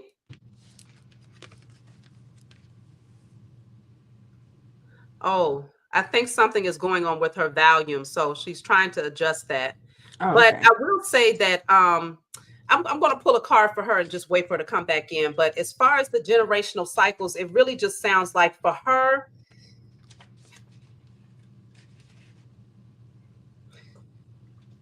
let's just see. I'm not going to speak. I'm going to let the cards speak as far as what this blockage is, because I know she mentioned jealousy and people not really believing in her and trying to shut her down in her wisdom, you know. But let me see. Wow, this is the third time this card is coming out tonight. So again, we have all people, places, and things that does not serve my highest good is now cleared from my energy and spirit and in flesh. So if you're watching this, let me see if she came back on. Clearing out the wrong people is your greatest tool. This is going to be what brings you success and breaks the cycle of that same loop that you was talking about, where you were saying as a life path 8, you just feel like certain things just keep cycling back over and over again. It's because there's been this urge to hold on to situations that's just not healthy anymore. And so it prevents you from welcoming those things that you do desire. So have you had a hard time releasing those people that just completely shut down who you are authentically? Yes, I just got out of a relationship. I just got the courage to finally leave because I just felt like that person tried to make me so small, and I can't play small because that's not me. So Yes. I recently just left. I feel like it was karmic. Okay. So do you find that most of your relationships, even your friendships, where people want to dim your light, they want you to feel small? I feel like sometimes it's not even sometimes it's not even necessarily like played like that. Like most of the times it's played where they want to dim my light, but sometimes like they'll play so good underneath me that I will think that they really want the best for me until something that causes me to want them to show up for me, and then it's like, oh, okay, now I see. So that's kind of like what it is. Like sometimes people Okay. play their role so good that it's like a Judas. Okay. Yes. So this is where you want to do this declaration: all people, places, and things that does not serve my highest good. I Yes, always ma'am. say that. I say all nouns that don't serve. That's what I've been recently clearing out. All Mm. nouns. Oh wow. Okay, so this is the perfect declaration. You've been doing it. So just when it starts to manifest, you know not to hold on. Just like you said, you let go of that unhealthy relationship. So when they start to show their face, just know that your spiritual team is they're working hard in the background because they're making them take the mask off. That way it's that much easier for you to release so that your space is clear and you're not repeating the same cycle. And then you start Mhm. to attract people who are on the same frequency. Yeah. So this is really good. I'm not really sure what the generational curse was that you had mentioned directly. I know you mentioned jealousy, but this is kind of like something where it sounds like it's a personal thing. But is But there I a was saying it was like uh, betrayal too, because like I have stuff that I went through that I don't even talk about, that I don't even like, stuff that I went through with my mother, especially, that she doesn't even acknowledge, but it happened. So it's like, if I had to say what the generational curse was, it would probably be like,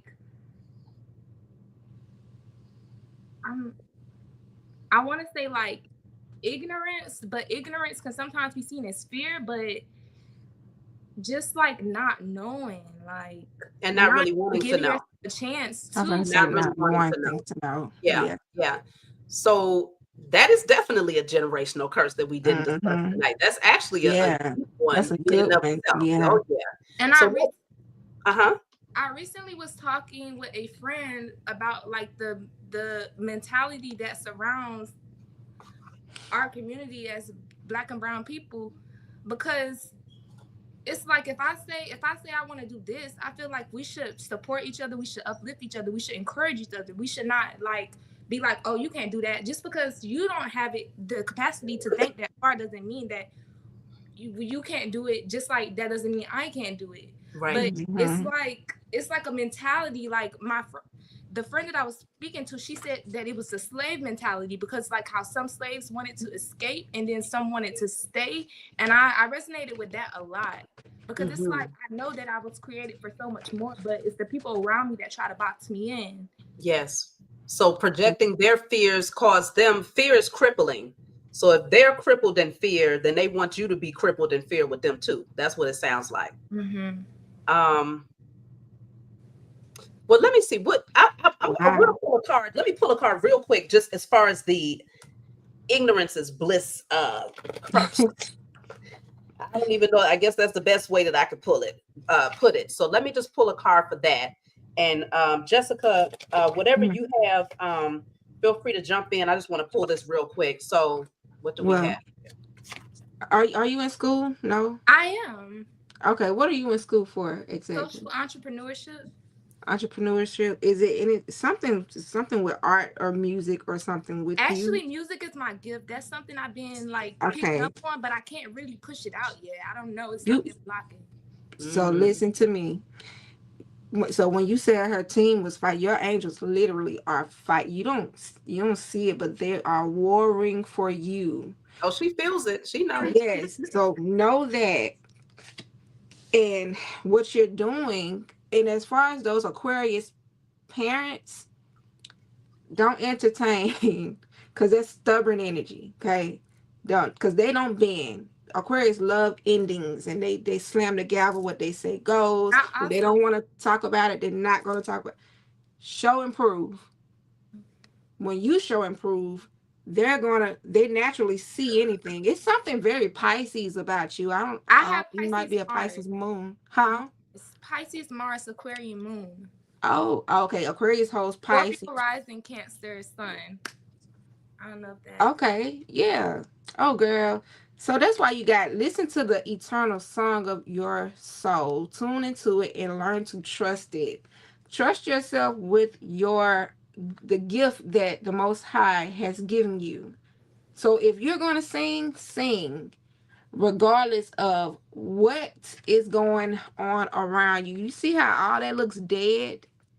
You're going to when you tune into your moon. And ain't it funny how you say you're an Aquarius moon and your parents are Aquarius suns. You're about to show them the healing side of an Aquarius. Because one thing about Aquarius, they love music. So you're about to introduce them to the song that's going to clear your bloodline. And it's going to run so deep. And it's going to bring about a healing. Do you play an instrument or do you I just sing? don't play an instrument. I sing, I rap, but it usually comes as like a wave. It usually come like I'm channeling something. Like it usually comes. And you are. That's why she's sitting. This is when I look at her, she's meditating. You need to get back on this path. And it's, I don't know why this card came out. I think maybe you desire, it says a partnership for the new age. I do. I don't want to be like by myself for real. I want to have somebody I could trust. I want to have that divine family. I want to start my family. I want to be a mother. Like, I do. Oh, you're such a Cancer. But what you're going to have after the healing, after you get in place, you're going to have to, whatever you desire, you're going to have to welcome it. And so abundance, people desire abundance, but you have to become abundance. So become it. Think positive thoughts. See yourself worthy. Don't point and say, okay, well, I see, you can see it, but don't judge it, or, you can put people where they need to go, basically. And you do that. I just heard it say you do that. But now move accordingly. Move in silence. Like Aquarius do. Mind your business and attune to your moon. And get in place, because your healing is around the corner in a partnership. But you're going to have to welcome it. So. And I just heard, don't be judgmental. So that's what I have for you. Yeah, that's really good information. That's solid information. I do want to ask you, do you have a pattern, or like in the past where you felt like you kept getting shut down when it comes to speaking? Like sometimes you can speak, but other times you couldn't? My mother, like when I want to speak, she'll be like, you don't have no say so, like you can't say anything. Like it was like that. I feel like it's something there. I need to clear that out. That's like, that makes me really. That's the direct correlation to your singing voice, your throat chakra. You got to work on opening up your throat chakra and knowing that not only what you have to say, you got depth to your wisdom. So if you're a writer, and even as a singer, your voice is going to be healing, but your words are going to be enlightening and guided. It's like a guided light, but it comes and goes because of that period in your life where sometimes you could speak, but most of the time you were shut down. So this is now you giving yourself permission to just be free and to speak, because who gonna check you, boo? Okay. Now, you see what I'm saying? Nobody can stop you now. So you're a very beautiful spirit, and I can see you being very successful. So you got to keep going. You're only 21 years old. If I can go back and start my spiritual journey at 21 years old, the things. Oh my goodness. I was ruling the whole world. Okay. So keep going. Okay. You are on the right path. Beautiful spirit. I'm glad you came on. Trendy Treasure. Thank you for having me. You're very welcome. All right. Take care. So let's see. Now we have here Jennifer. I'm just going to take the last few people. I can't believe we've been on here for 3 hours already, Jessica. This is like. Well, when you're having fun, it don't even feel like it's been 3 hours, though. Okay. Well, let me know if you get tired over there. How you doing, Jennifer? Hey, y'all. I'm blessed, nevertheless. How are y'all doing? Very good. Very good. Thank you for asking. So what generational curse, 1 or 2, do you feel has plagued your lineage? Okay, so I want to answer the question. I'm actually in a shelter right now. And there is, everywhere that I go, every shelter I go to, they put a schizophrenic person in. So she just started going off. This whole time I've been waiting for my turn. She didn't say anything. So I'm wondering if you can put me back at the end of the line, because I'm going to go outside now because she's not going to stop going off. Okay, and I'm gonna like I really want to while you do that. And I didn't hear you. definitely, I said, I'm going to light my sage while you do that, and I'll be ready for you when you come back in, okay? Thank you. I have my All right. sage in my purse too, and I will Okay. be back. Thank you very much. All right. All right. So let's see. Now we have Darius. How you doing, Darius? How you doing, Savvy?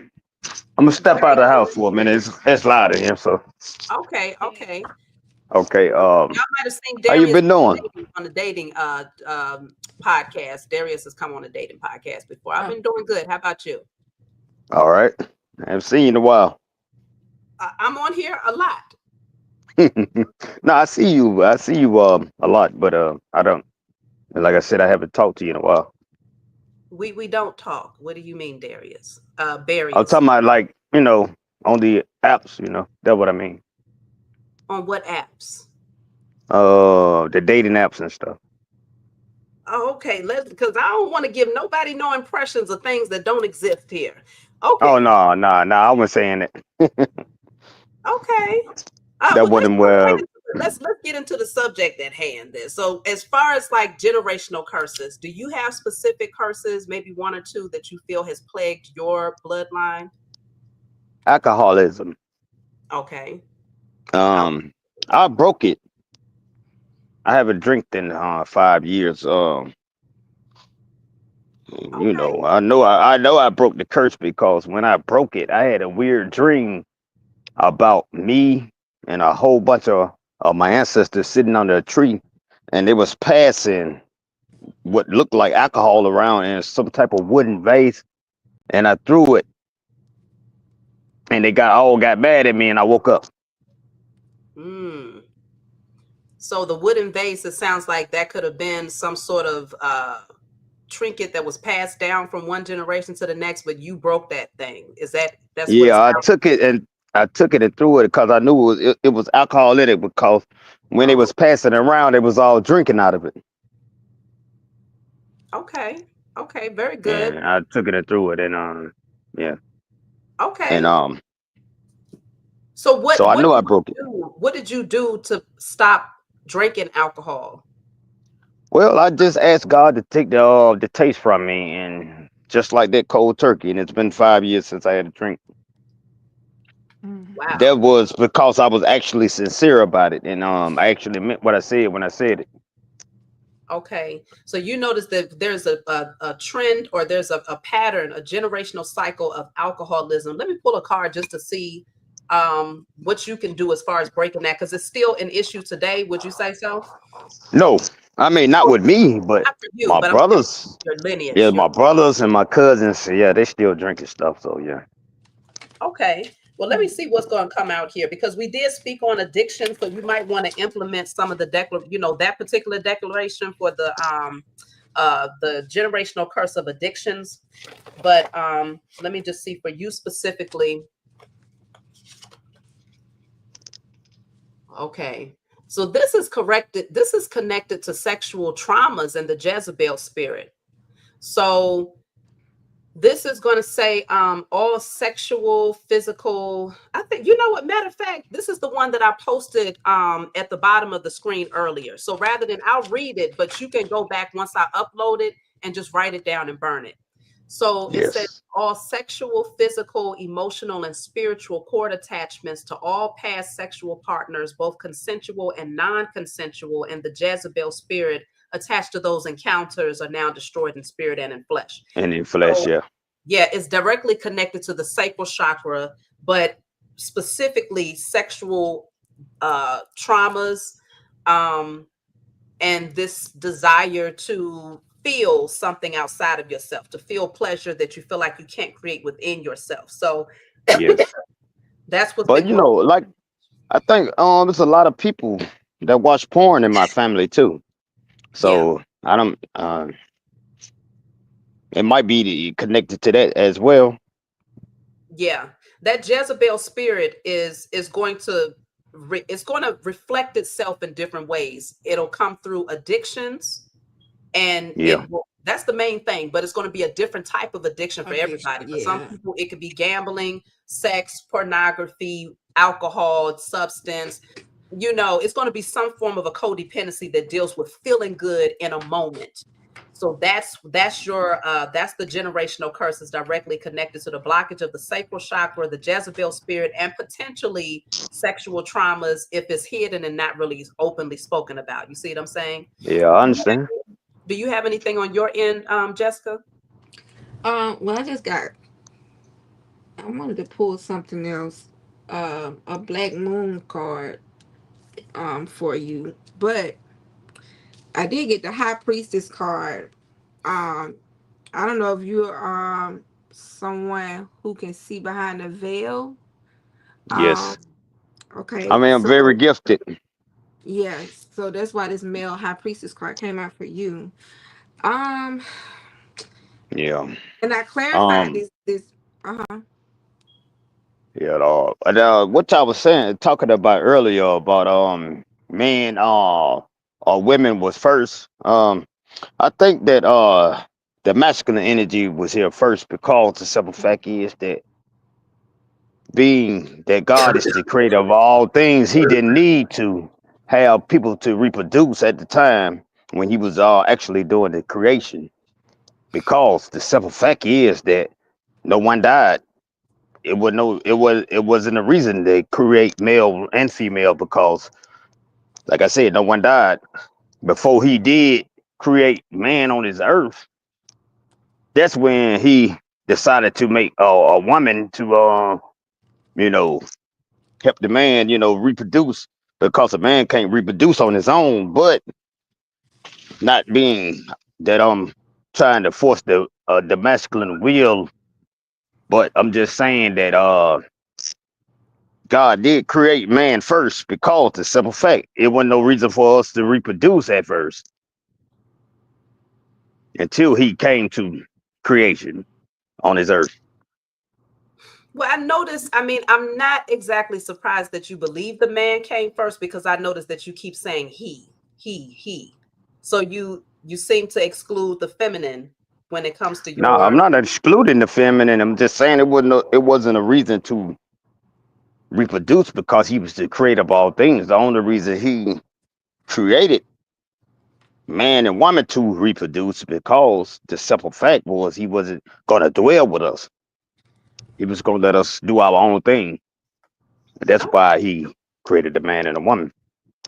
all right. Well, I mean, you're not the Well, only person that believes that. So, I mean, I can't take it away from your beliefs. But the point that we was making about that earlier is that once you recognize that the Most High is has there's a mother and there's a father. If you only acknowledge the father, then it's easy to believe that only man would be created in the beginning until it's like, all right, well, you could use a woman. Let's throw a woman up in there, because I mean, why not? Nah, But that ain't how I was saying it. But I do acknowledge the woman. But the woman was there when in the beginning with man, you know, with God, But I'm saying that He didn't need to reproduce because He was the creator of all things. He could just simply will stuff into existence. So there wouldn't really a reason for Him to have to reproduce if He could just will it into existence, speaking into existence. okay, well, that's fine. well, that's I mean, yeah, so I just want to say, let me see, Jessica, you was going to give him. You got some cards yeah. there as far as I'm the gonna finish generational. these cards. I don't see my Black Lily deck, but I guess me clearing not clarifying this high priestess energy, because you definitely see behind the veil, and you have since a little boy, Yes, right? ma'am. Spiritual, not afraid of the dark. So when you was in that dream that you had given us about the ancestors in the tree, that probably looks Yeah, it something was like like this we was right under here. a tree, and they was Okay, all so passing something with alcohol in it. And when I threw it, they got mad at me, and I woke up. okay, but you about to get ready to go to another level. So do not force solutions. It says not everything can be fixed. Such times you have to let it die and let there be a new beginning. So your perspective of spiritual things and high priestess energy is going to change. You're literally about to get some life lessons and go to light worker school. So Pluto is with Pluto being in Aquarius, you're about to see things from a different perspective. And I wouldn't be surprised that if we did this here again, maybe 6 months from now, you may come back and say, after getting your lessons, that, well, women might have been first, or you may, start balancing out that No, God I is. actually see it. I actually see it as a both. It was a both a balance. But when it came to him actually creating things, that he actually put man first. But I acknowledged that women was here. I didn't say women wasn't here. I just What saying I'm that saying. when he the first creation, he made man first because Hmm. he, I guess at the time, I can't speak for God, so I ain't gonna even say that. So Yeah, I'm yeah. just gonna keep it Well, like I had I, Let's, it. I understand what you're let's saying. leave that. I ain't finna get in trouble with him. Okay. No, no, no. You're fine. Yeah, because Oh, you got but two that's women on the panel talking about some, you ain't gonna win this one tonight. No, I mean, like I said, hey, I love women and women love me, and I'm not against women. I Okay. mean, I think the women, are doing things that, you know, women are doing amazing things in this day and age, and I acknowledge it, Okay. All and I right. see it.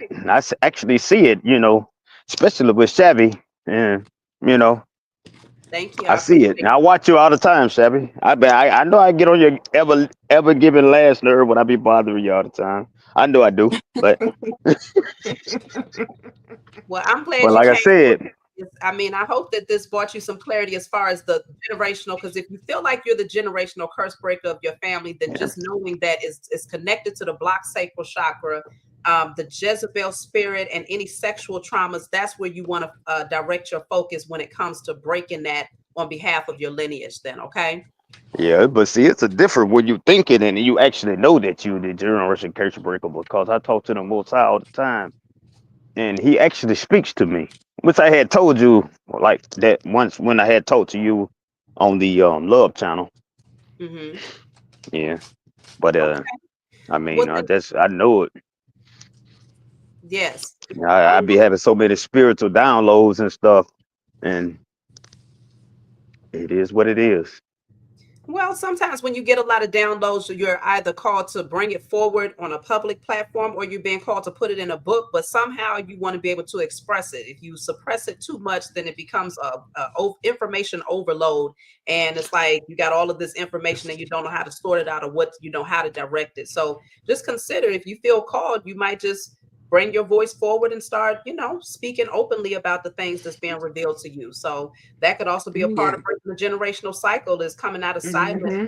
and being different and not being removing all Yeah, fear.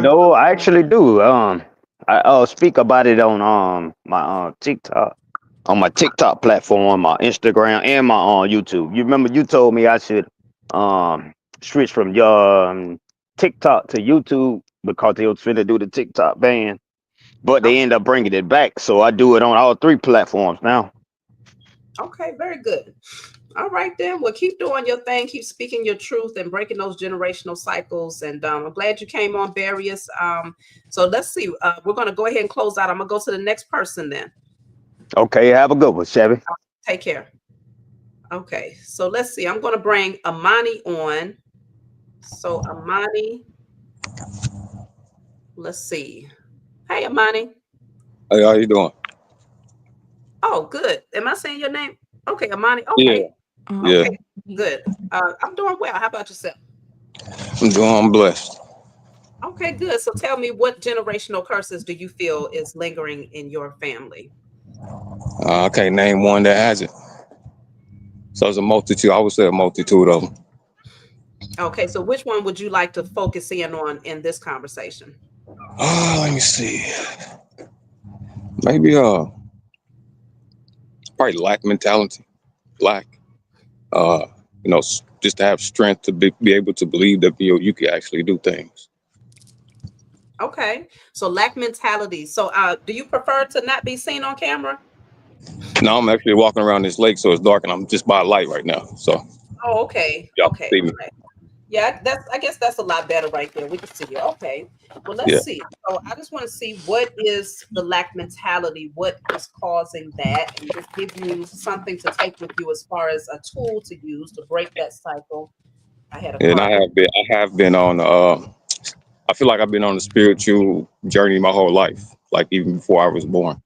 Like a lot of things, experiences that I've had, it just Mm-hmm. seems like God put me in certain situations for a reason. So I feel like I have like natural healing powers. Is I'm multi-talented at a lot of different things. It's just, and I never really had any addictions. I would say any addictions because I had like a strong willpower to stop doing anything um, Yeah. that's not for me, or of the Most High. So Okay. Well, let me see. The card that came out here, it says all blockages, internal and external, that prevents me from experiencing a healthy love life are destroyed in spirit and in flesh. Now, this is interesting because I'm pulling this for lack mentality. Um,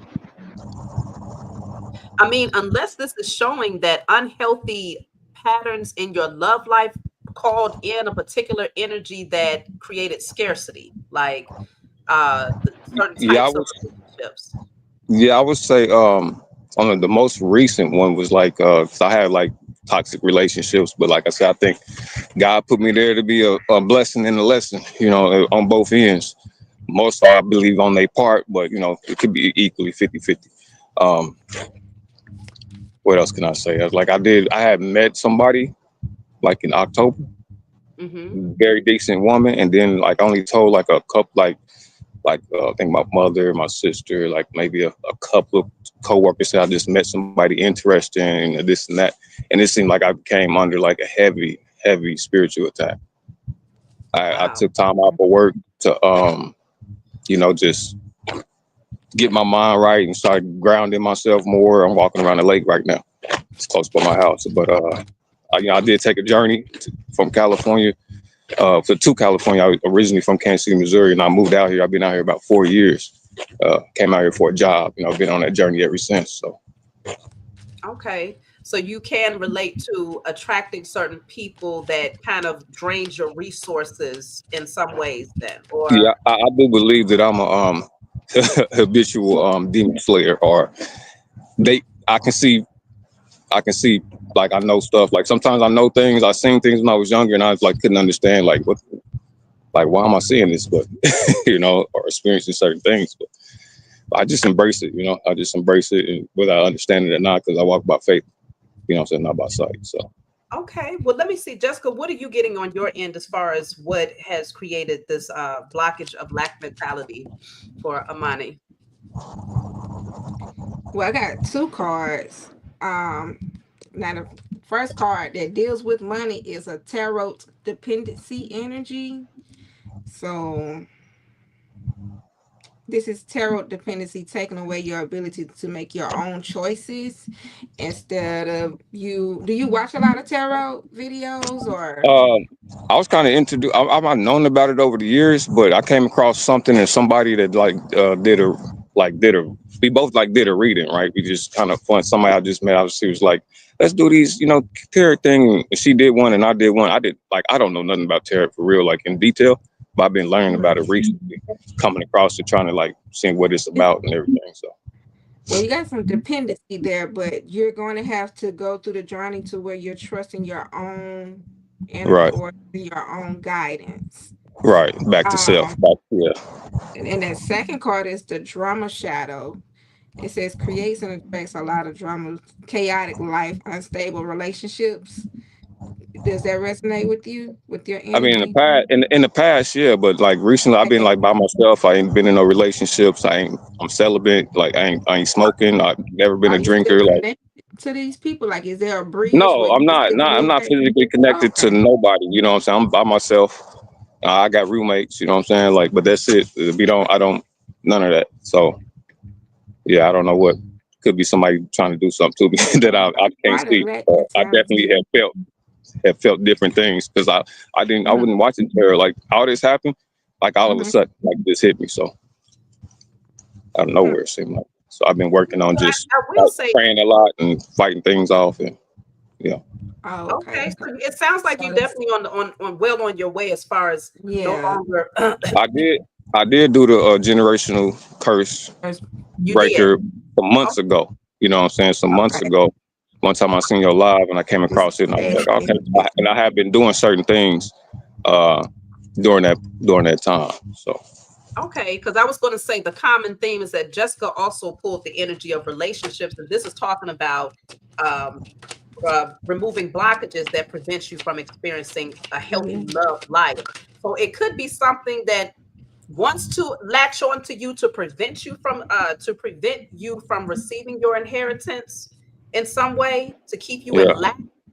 I've been But having dreams of like people coming in my dreams, like look, I say the past like week, But like family oh, members and different people coming into my dreams trying to. I've been under attack, like for real. okay. Like So then do that declaration, all blockages, internal and external, that prevents me from experiencing a healthy love life. So the internal blockages and the external blockages that prevent you from experiencing a healthy love life, you are destroying that in spirit and in flesh. So you want to put I'll that on do that again because I believe they came out in one of your lives before, and I did it. So I will do that again. I do burn sage and Palo Santo and like stuff like that.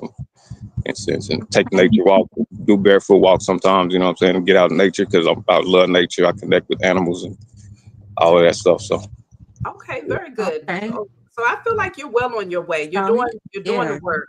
Go ahead. You was about to say something, Jessica? Well, that divine headquarters oracle card that I had for you was rise like the phoenix. So if you're doing the work and these are what's attached to you, just keep doing the work, but just know that this is what's lurking in the shadows. right, Even though you're not, communicating with these people, but they trying right. to communicate They're with trying to your pull on my energy. They energy. That's pulling what on your energy.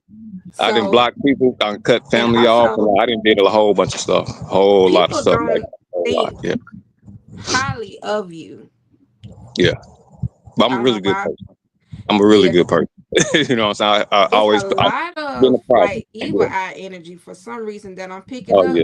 But Yeah. when you mind your business, like Mm-hmm. you're doing now, you know, Mm-hmm. and continue to sharpen your spiritual, you know, discernment, you're gonna rise. They're gonna see you come out of the ashes because you're actually what the place that you're in is like Pluto, and this is actually Pluto's energy, the Yeah. phoenix. So death and rebirth. So you're actually, if you went through the dead phase, you may be on your way to the rebirth phase, but you got to know that the rebirth don't feel good at all. Right. Right. Don't feel good, but it's okay because pain Yeah. is meant to be felt, like I said earlier. So you just have to be the light in the midst of darkness. Yeah. I Okay, so always keep going pretty down much that go down. dark tunnel Yeah. because you're on your, you're gonna rise like the phoenix. Yeah. What's your Yeah. And I zodiac do have sign? my birthday, Cancer, 7/11/81. Okay. Okay. I think life path number 1, I believe. Oh All yeah. right, very nice. Yeah, that 7-11 is important too. Just Yeah. those numbers together is very powerful. Mm-hmm. So definitely, I feel like you're definitely well on your way. It's showing up in the energy, just as Jessica said. So just keep doing what you're doing. Mm-hmm. And yeah, that's what we got for you then, Amani. Yeah. Yeah. I would like to probably get a reading from you. So yeah. Yeah, definitely reach out. Just shoot me a email. But thank you for coming on and sharing your story with us. All right. Thank you. All right. Y'all have Are you too? All right, let me see, because let me see y'all, because we're gonna have to do this again. Yeah.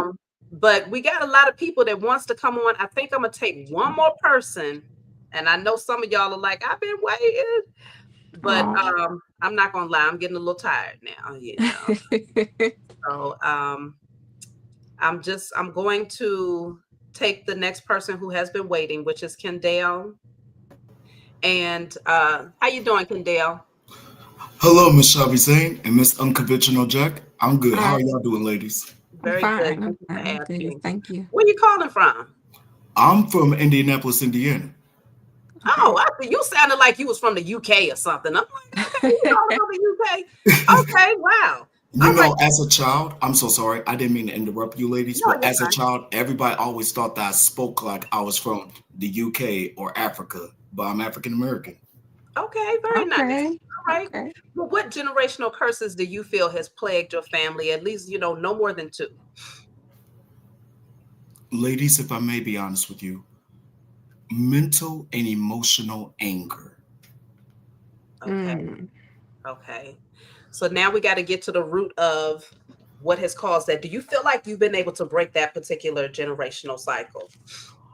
I have been fighting it for myself, even in my own life.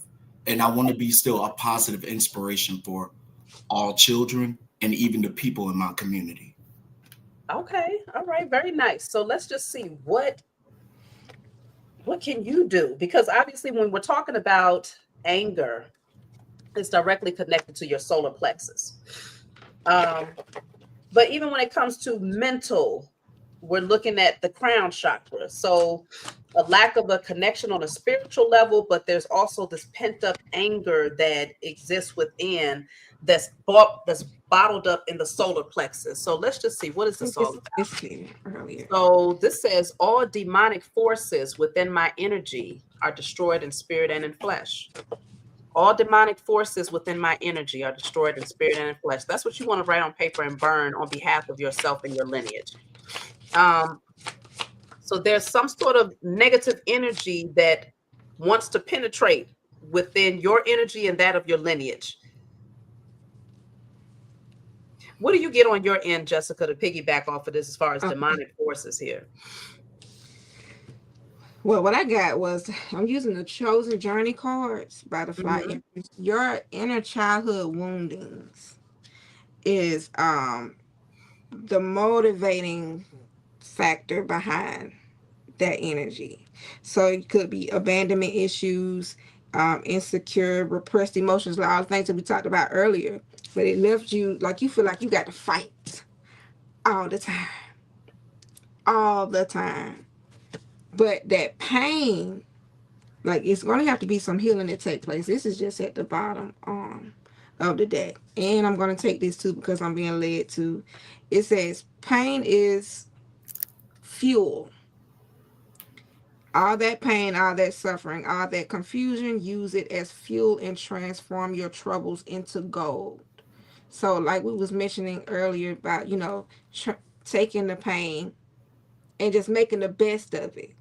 Okay. Because, things are not on the up and up all the time. And you may feel like, well, I've just been down, like just down. Like I'm still dealing with this low vibration. But create. How can you create positivity in your life? Yes. How can you create positivity in your life? First, you're going to have to silence the noise. Silence the noise. Noise creates illusions and problems out of nothing. Go deeper into your heart so that you may find the truth. Thank you. So that's what I have. And then I'm picking up from what you said. It sounds like using alchemy to transmute that anger into righteous indignation. Because a lot of times you might find that you're angry about something and you are righteously, it's a good reason that you're angry about something. But knowing how to transmute that energy and to project it in a way where it's useful and it's not going to work against you is really what you want to do. I can tell that you're a very passionate person. You got a lot of passion. You speak with passion. So you would be the type of person where you would be the advocate for the underdog. You would be the one that could speak truths that will get people like, let's go, So you want to learn how to direct that energy in a way where it's useful for yourself and for others instead of balling it up and then just when the next person comes, they trigger it and then now you're projecting it in a way that's not useful. So alchemy, as far as that thing, you don't get rid of the passion. You just learn how to use that. Like, what did you say? That fuel? Did you say fuel, Jessica? I think you used that term. Yeah, pain is fuel. Yeah, use that fuel in a way where you step into your calling. I don't know if you feel like your calling deals with advocating for others in some way. People. Yeah. It's actually funny, ladies, and not to keep y'all's time and to respect the others. I've always been told it's my voice. I've been thinking about doing voice acting because I am an actor and I'm also a dancer of jazz and hip hop. And I just wrote a book like you, Ms. Chavez, called Beauty. And I'm an Aries.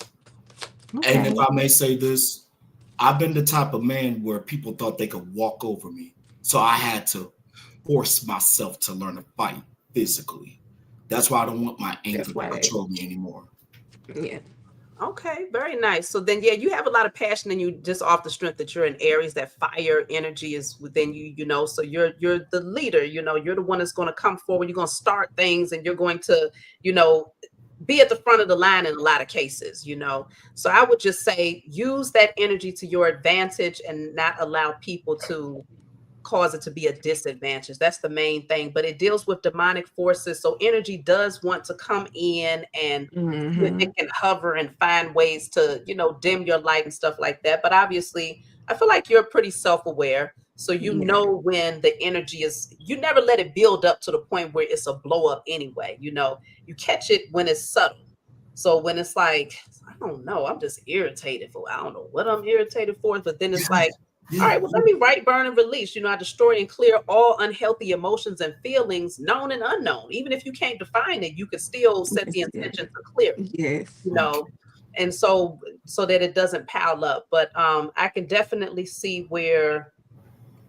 Let me see. I feel like I want to take one more card because you're my last person tonight. Thank you, ladies. We're going to do this again, y'all, because I know a lot of y'all, a lot of people have stayed throughout the chat. We started with about, it's been an average of about 330 to 400, and it's been 4 hours in, y'all. So apparently this is something that is needed. I feel like it's needed. So we will do this again. So I have the card of relaxation for you.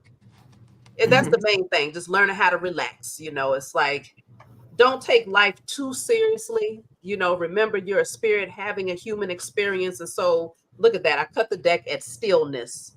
Sometimes you just got to learn how to be still rather than just reacting. So relax, be still, embrace the moment, and you'll be able to flow freely, just like this dove right here. Just flow freely, you know, just let it flow. Okay. Ladies, thank you. Y'all have a beautiful night, and don't ever lose your grace, and don't let no man or woman destroy you. From my heart, I received that. You take good care of yourself. All right then. Well, y'all, I appreciate everybody. Jessica, I appreciate you coming on as usual. Welcome. And of course, we're gonna have to do this again. This specific topic. What do y'all think in the chat? Do y'all feel like this is something that you want to do again? To revisit this type of subject again and dive deep like this? Because I feel like this was very therapeutic, you know. Yes. Let me see the consensus here. Oh. Okay. Somebody say I didn't get to speak. Well, no, this ain't the last time now. You know, it's definitely not the last time. So, okay, it looks like a lot of you all resonated with this. So I appreciate that. So I look forward to doing it again. We definitely will. We might even have to make this, I don't know, you know, I can't keep no promises, but we might have to make it like a regular thing to where it's like we tap into these generational curses and give people a platform, a voice to be able to speak, and the tools that you need to progress forward. So I'm glad that y'all came in tonight. The energy was beautiful. The support was beautiful. I saw y'all in the chat giving words of affirmation and support and advice, just like myself and Jessica have been doing here. So the love is all around. Okay. This is a true tribe here. So we're definitely going to come back and do this again. And I'll give y'all a heads up a little bit sooner as well. Just keep your notifications bell on so that you always know when I'm going live. And I love you all. Y'all have a good night. All right, Jessica, you know we're going to talk, lady. Yeah. And, I'll talk to y'all next time then. Y'all have a good night. All right, I'm going to go ahead and close out, Jessica. All right.